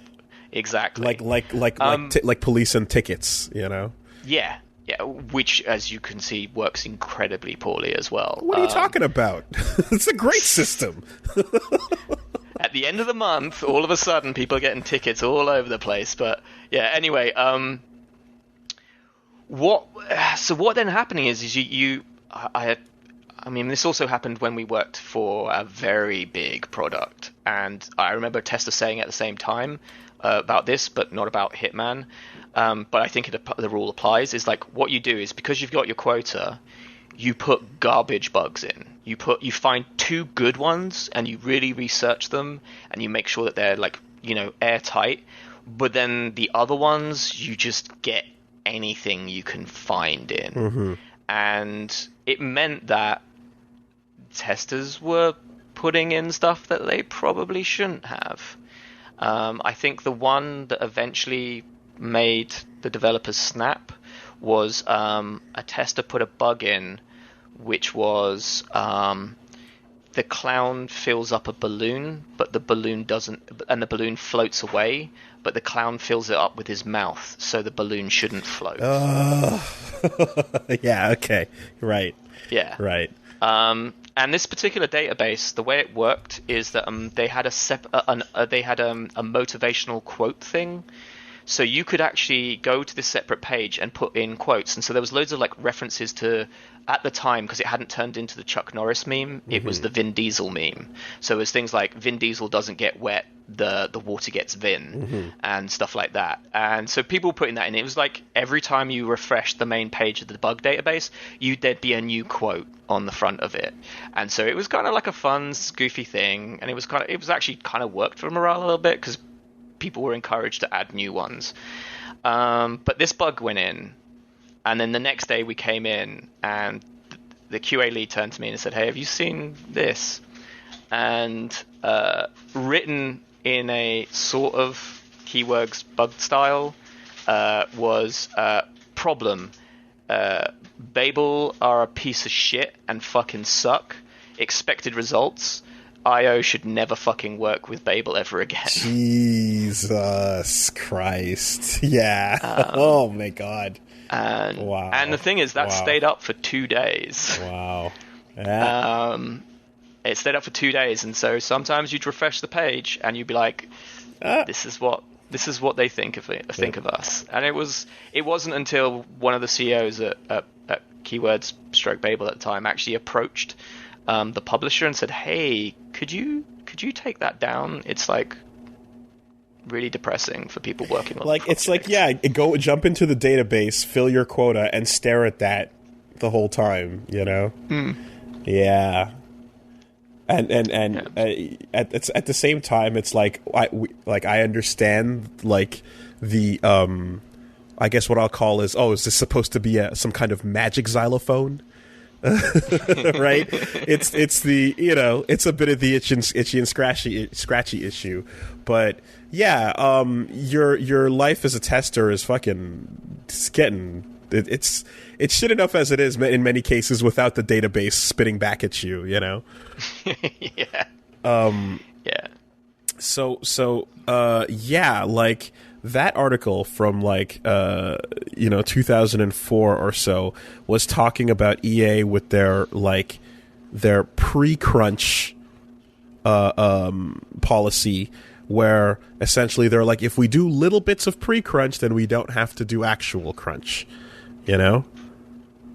And obviously that just led to that entire thing was bullshit, and I believe it said that by the end of the slippery slope, people were in 6 days a week, 9 a.m. to 10 p.m.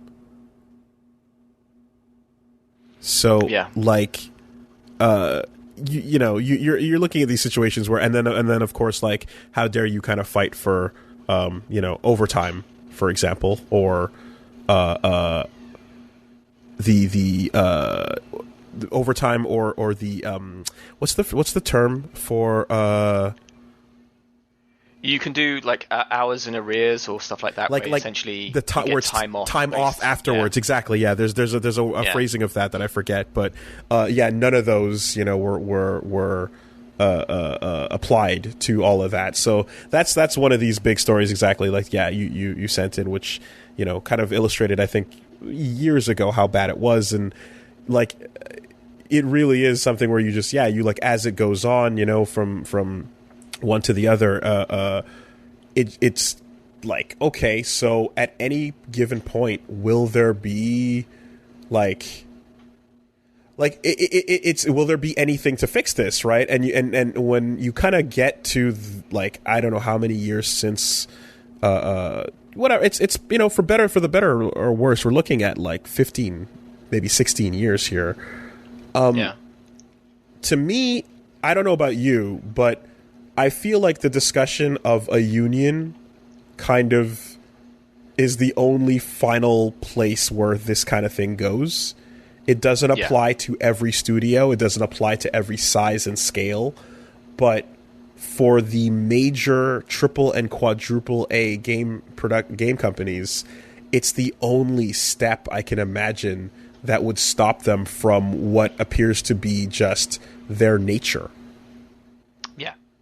Yeah, it's the system. I mean, I guess it's the classic line: the system isn't broken; it's working as intended. And the unionization is pretty much the only way that this is ever going to get better. And I mean, I agree with you to a certain extent that it'll depend on the scale and the size of the company. But the reality is that I'll give you a basic example. There was a guy, I worked in Poland for a while for some outsourcing people, and there was conversation about how unionization is probably the only way that's going to fix some of the outsourcing problems. And one of the guys who I know, he's a punk dude. He's into his punk music. He's into fuck the government. We got to look after ourselves. And he, without any trace of sort of irony, said, "Oh no, my department wouldn't need to unionize. We get well paid."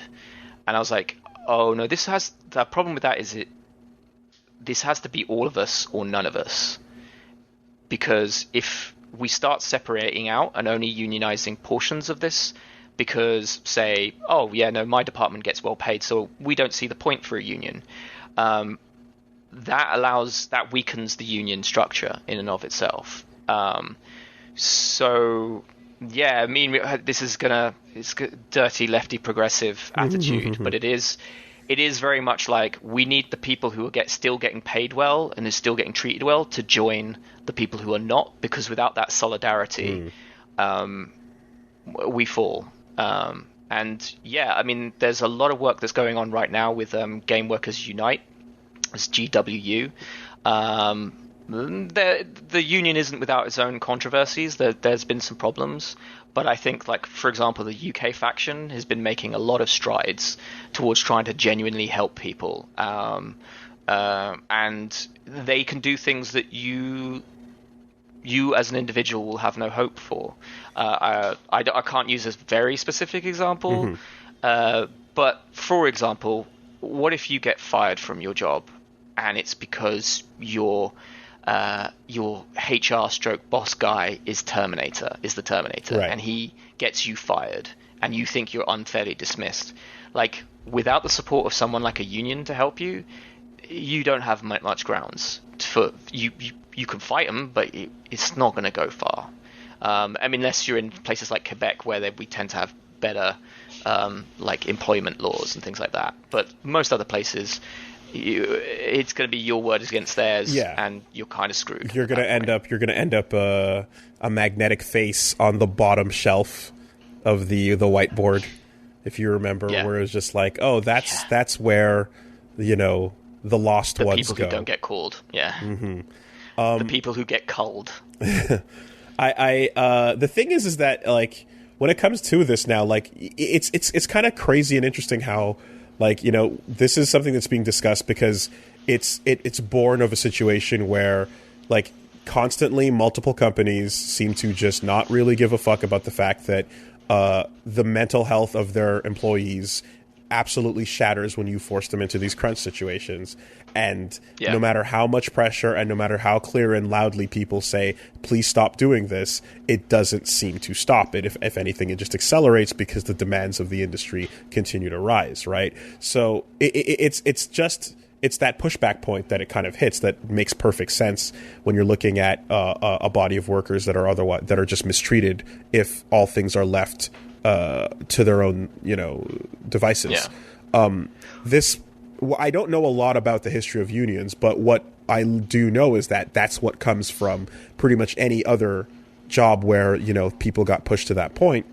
And I do know that, you know, like, in many cases, like, you know, whether it's like Walmart shutting down an entire chain instead of letting anyone get anywhere with a union proposition, or like, because, you know, I know that the costs like become something that they're just like, no, it's more worth it for us to shut the whole store down. I believe McDonald's does the same thing as well. And, you know, going back to the days where it was like, oh, there's a, like, and I'm talking about like 200 years ago, there's a banana plantation, and we're just going to send in armed guards and police to just shoot everyone who's on strike right now. Because, well, I mean, how dare you? There's very real U.S. history of the miners' strikes, which exactly they rose up, fought, and they had to bring in the military to fight them with tanks and planes and kill them. Exactly. The unions are part of the reason why we have 5 days instead of 7-day work weeks. Like, they made it so it was possible, and without them, we would still work 7 days a week. So, what happens in that, like, structure, that kind of crazy story that brings it to where it is now? What happens where you get the opposite end of the spectrum, where, like, we look at it, and one thing I remember I was watching. What was it? I was watching a movie that kind of was describing how, like, the importance of getting the firefighters on your side when you're a politician is, like, unbelievable, because, like, they have so much power and so much sway, you know, and and then, like, the fact that, like, some of the unions become something that is, like, just an entity that starts working against public interest in some cases, because I'm thinking about what we've been hearing with, like, police unions recently, and how a lot of let's just say one thing: police unions exist in their own completely separate sphere. Okay, because I just, again, I'm not someone that understands the full breadth of how the history of unions came to be, but I do know that, you know, some people kind of look at it as, like, it's the only step. Like, some people say it's a good thing, some people say it's a bad thing. For me, it mostly seems to be the thing that protects people that otherwise would be left, you know, shut out in the cold. But when things get to the point where it's like that insane, where there's no repercussions, right? It kind of does sound like that's the opposite of good, you know? Yeah. And I do know that, like, with teachers too, there's a whole thing where that's necessary, but I also am aware that like really awful teachers have stayed employed due to unions and tenure kind of protecting them. So there's there's an element to it that it's like more complex than it seems. I mean, I'd be inclined to agree with you up to a point, but I think the problem here is that for starters, we're talking about the contrast between a bad teacher staying in a position of tenure versus a government changing a national holiday to a completely different month because they don't want to have to admit that they assassinated and murdered union members just because they didn't want to pay people money. So I think, like, on a scale of what we're talking about, fair enough, unions versus capitalism and governments basically fucking people over, it's kind of hard to look at this from a both sides situation where we're like, well, that teacher probably doesn't deserve to hold that position for as long as they have, whereas we celebrate Labor Day in North America on the wrong day because a president got really skeevy in the US when he realized that people were celebrating Labor Day because a bunch of anarchists and socialists fought the law, almost won, and then were executed falsely. They like the US changed the date, and because Canadians are like adorable, you know, whatever people, they were like, yeah, we'll change it too. Because it used to be May the 1st everywhere, and it got switched to September the 1st. And the reason that it was called May the 1st was literally the people who fought for some of the liberties we have now, and a president deciding, no, I don't want that celebrated. Okay. I think every system has flaws, but what we're looking at is right now is we're looking at the difference between the police union, which that to me is a whole other podcast. That's it. There's a difference between protection from abuse and protection from accountability, right? So, I mean, it's two very separate topics. But I just, again, as someone who doesn't really know, like you just gave some clear examples of this history that I do not know. I just want to know if there is a link of how one possibly becomes another. Is it just with time, or is it just an entirely different beast that has nothing to do with the same kind of idea, you know? Like I said, I think this could be an entire podcast in and of itself. Fair enough. But I think to have that conversation, to like really like push those, like what those questions are. Yeah. I think one, but the two of us are unqualified. Very much that so. Conversation. That's why I'm posing questions, because I fucking don't know. But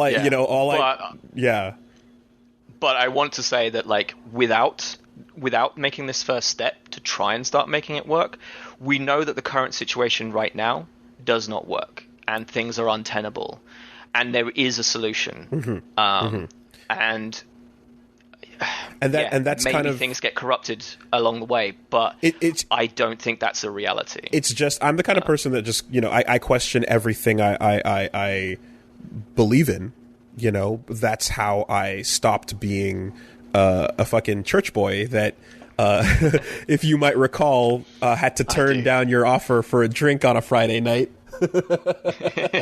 I do remember the first week, like, we were hanging out and you're like, hey man, it's we're going out to the pub for a drink, you want to come? And I was like, I can't.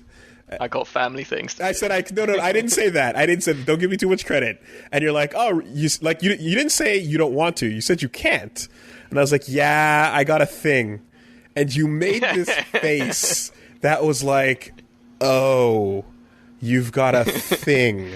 I get it. And it was very clearly like, I'm sorry if you're like, we're not good enough for you, or it was something. It was like, it was a face of just like, all right, dude, we're just getting a beer. later, and I was like, oh, I fucked it up. God damn it, shit. But it was like, well, we're still friends now, so you didn't. So, and I was definitely just like, yeah, I have to go home because of church, and I'm not about to like pull out a chick track and be like, have you heard the good word? So, but all that to say that like I question things that I believe in all the time, and one of these things where I'm like, yeah, like people in the video game industry. Like, it's been an exhausting level of, holy fuck, these companies are not taking care of people. The obvious thing, the only thing I can think of here is the video games industry workers need protection. It just seems like, yeah, it's the obvious way to stop the bleeding, right now. But it's just, as I bring the word up, I was just like, hey, I've heard these other things. I don't really know, but yeah. it is the solution to a problem that is not going to fix itself otherwise, because it's had 20 years to do that. Yeah, and I mean it's the classic example of like if we ask nicely enough, eventually it'll happen. It's like if people can ignore your requests, then they will, and it's only once you stop playing nicely that they will actually listen. Until you actually affect them, most companies are going to ignore you. I mean, this doesn't directly apply, but it's the classic example of like any protest that's government approved is a parade, not a protest. And so the same thing with, we can keep asking companies to treat us better, but they'll keep ignoring us for as long.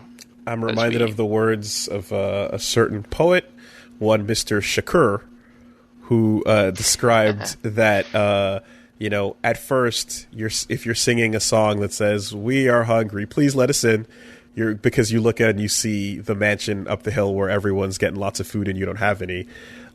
If you do that for a while, eventually over the years, "We are hungry, please let us in" is going to turn into "let us in, let us in," and then that shortens down, and then you fast forward another couple years and you just get, "So we're picking the lock, coming through the door, blasting." It's like, God damn, Tupac, chill. But it's like, but it's true. What a fucking point, though, Yeah, I mean, if you've never seen it, I would strongly recommend looking at the movie Sorry to Bother You, which is a kind of magical realism movie, but it very much talks about it looks at the exploitation of work, and it's pretty biting, and it's probably one of the best films to broach that topic. But it does start semi-exploring some of how people frame what a union is. So, I mean, if you noticed, Hollywood, which is notorious for breaking unions, love to make movies like The Irishman, which is about the corrupt unions. That is one of their favorite things to do. I think that's where the firefighter thing came from. Yeah. Because Al Pacino in that was trying to get the firefighters on his side, and so they're showing you the firefighters union. Yes, that's exactly the example that I was just bringing up. Yep. Okay, right. Okay, all right. Yeah. So, not going to put a tinfoil hat on and not say that unions are perfect, but we have a problem, and no one's offering us a solution better than what a union would. Now, what are the odds, of course, that the biggest studios that can afford to do so just go, thanks, no thanks, shut that down, move it to a city that'll offer us benefits, Yeah, well, I mean, the other example, though, as well, is in the UK, two prominent GWU UK, the Games Worker Unite team, it became apparent that one of them was a union member, and the company let them go. Mm-hmm. Because they were like, we do not want to fix this problem. Mm-hmm. Here's free pizza when you do 5 hours of overtime. Yeah, I mean, we've gotten to a point where publicly, like crunches are reported on thing. And it's when when it's happening at its worst, people always come out and talk about it. So like, it's in the discourse at the very least, as opposed to not being in the discourse at all. Yeah. I mean, I think, yeah, absolutely. And I think where I kind of want to deviate from this is that some people listening to this right now will kind of see this unionization of QA and dev work as being kind of a pipe dream. And I will admit that there are some situations where that there is the danger of those things happening, of companies shutting down and moving and things like that. And I think what's important as well is to talk about what people can do in the interim while this isn't feasible. Do you agree? That makes sense. Sure. What suggestions do you have? Well, it's simple things like solidarity. One of the things that needs to change in terms of attitude is that it's a combination of what I was talking about earlier, where very much my attitude was, well, I went through this, so everyone goes through this. And really, that ties in a little bit too closely to "fuck you, got mine," which is another thing which a lot of people suffer from in this industry. And really, what needs to be happening is the "I went through this, so everyone else needs to change into "I went through this, and no one should go through this." And the "fuck you, got mine" needs to get killed. That's a psychopathic tendency that people have, and we need to start looking after each other. Like, if someone's ill, can't come into work, then do the best you can. Don't be a snitch. If someone's late and they do good work, who gives a shit? Are you saying that one order for dinner from Papa George's is not enough compensation for a shift? That is absolutely correct. But the gratiné, though, anyway. The gratiné was so good. Oh, I miss that restaurant every day. I think about it. Oh my god. But yeah, I think people need to start, like, if someone is not doing their job, someone is not doing their job.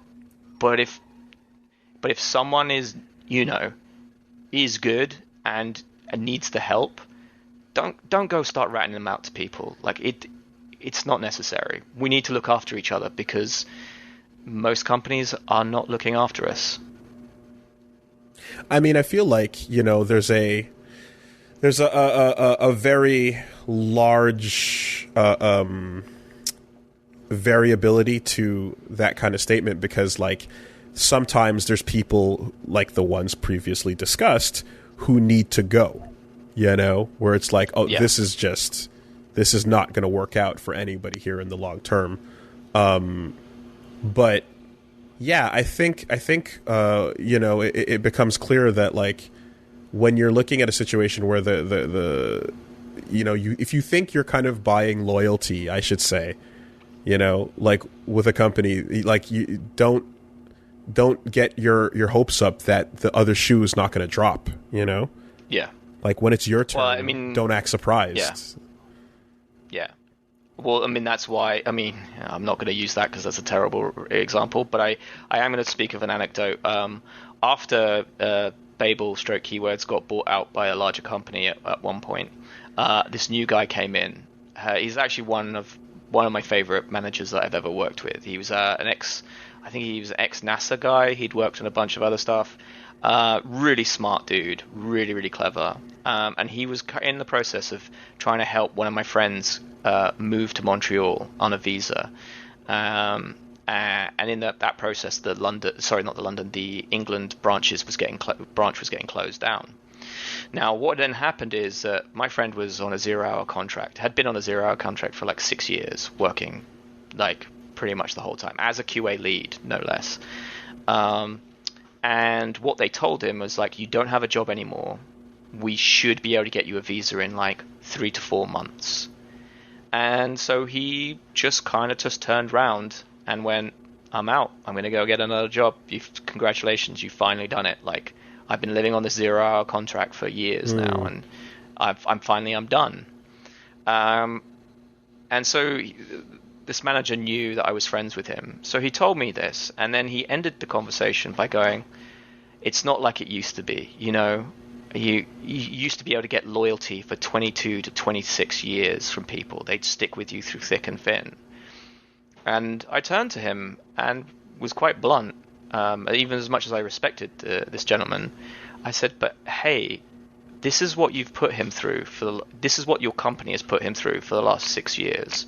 You have shown him no loyalty whatsoever. Mm-hmm. So why are you asking loyalty from him? Mm-hmm. Why are you seeing it as a failing on his part that you have not given him anything, and then so in return he's given up finally?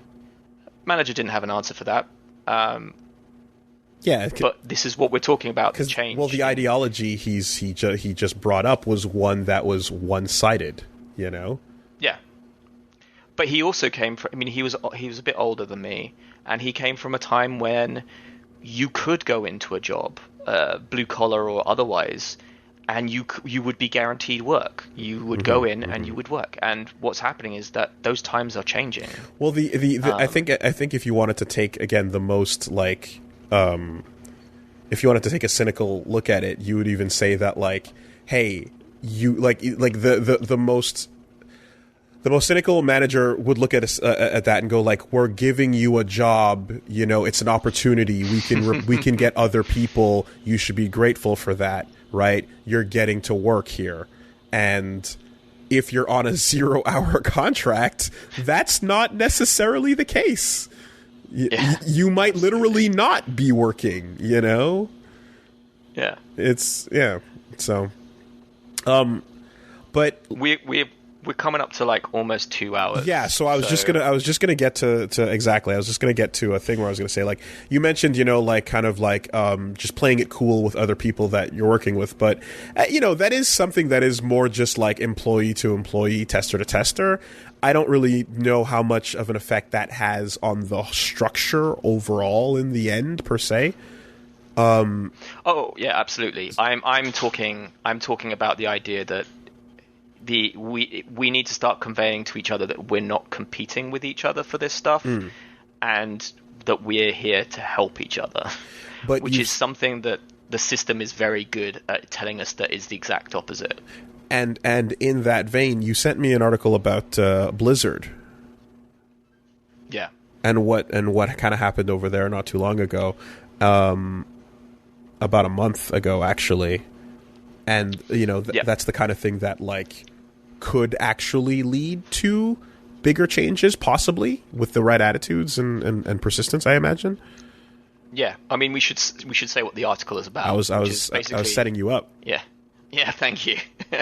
Basically, what the Blizzard workers did is they started sharing their salaries. They turned around and said, "This is how much I get paid," and what that allowed is for people to compare and see whether they were getting paid too little. I think that is a very important thing to communicate, and it has the start of this article sounds like slightly nightmarish, but it seems to have been essentially a force of good, because now people are able to say, this is how much I should be worth, and if you're not paying me this much, then you need to change this. And it has affected changes at Blizzard for sure.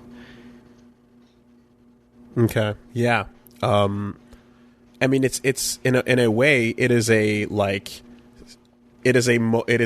communication happening between a bunch of employees that, you know, are sharing that info on the basis of like not being able to then have that be held above their heads as a bargaining point or some sort of power against them, right? Yeah. But that's almost a micro version of like what a step towards a further unionized idea would look like, right? Like it's a small step in that direction. Yeah, no, absolutely. It is one step, and I think it is an important one. And supporting people is important. I mean, this can happen at any level of a company as well. This is, I think, is an important thing to say. It does. Blizzard is huge, so it is more likely to be a problem. But wage disparity can happen in any size of company, whether there's 6 people or whether there's thousands. And so having that open dialogue about, you know, what people are worth, what people are getting paid is important. It's always been discouraged for as long as I've worked anywhere. People are like, oh, no, you don't talk about your wage. and that only benefits the people above us. Now, as someone who also is familiar with indie game development and things like that, I also something that comes to mind just as a last little point here is there's times when, if you're a team of 3 working on something cool and one person is doing music and music sound design and UI, and someone else is doing programming alone and QA alone, and then the third person is doing all the rest of the graphics kind of thing. You're wearing many hats in a small situation where you're, you know what I mean? And it ends up being a much more, I guess, murky, thing where you're a complete team, but the drummer might grab the bass every once in a while, So yeah. It's not the cleanest way for what we're describing to be applied to a team like that. But for sure, I imagine. I mean, but again, we're looking at possibly a company if it's 3 people as a developer, that's more likely to there be no upper management. It's more likely to be everyone it's more like what we would call a co-op, rather than an actual company structure. But as soon as you have a structure where there is someone above and people below, those conversations and that dialogue needs to happen, because if it doesn't, there will always be a Foreskin or a Sparky or a Terminator potentially in the wings who can exploit that. Yep, that's about the best way to put it, as I can imagine. Yeah, I mean, I don't have much more to add to that one. No, it is what it is, and we say this, and I say this as someone who's talking about, hey, check out the new trailer for this cool thing. That's very pretty. Looks like it might be fun. And then, you're and then, oh yeah, it came out today. Great. And now here is the news of the studio that just dropped everybody from Cool Thing. And, you're just what the fuck? Wait, what? And then you just find out all the horror stories after the fact, I'm scratching my skull, girl, to try and figure out who you might be. Because right now, this could be... These possibilities are indivisible to me. It's just there's zero way you could figure out how these things go down. It's incredible, inconceivable. But but yeah, and but even then you're looking at that's the smallest scale, and then there's the giant scale, and then there's beyond, and not to fucking.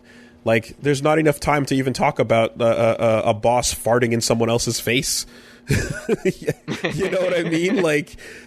Shit like that, where you're what the fuck is wrong with you? So it all just kind of leads to a thing, and I don't know. I mean, everyone out there,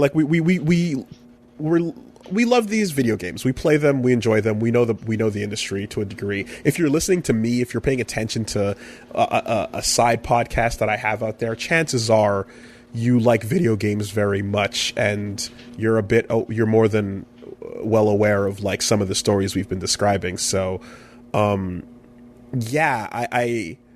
it's just rough to see cool things come and almost immediately just be greeted with and then there's the garbage that it took to get here.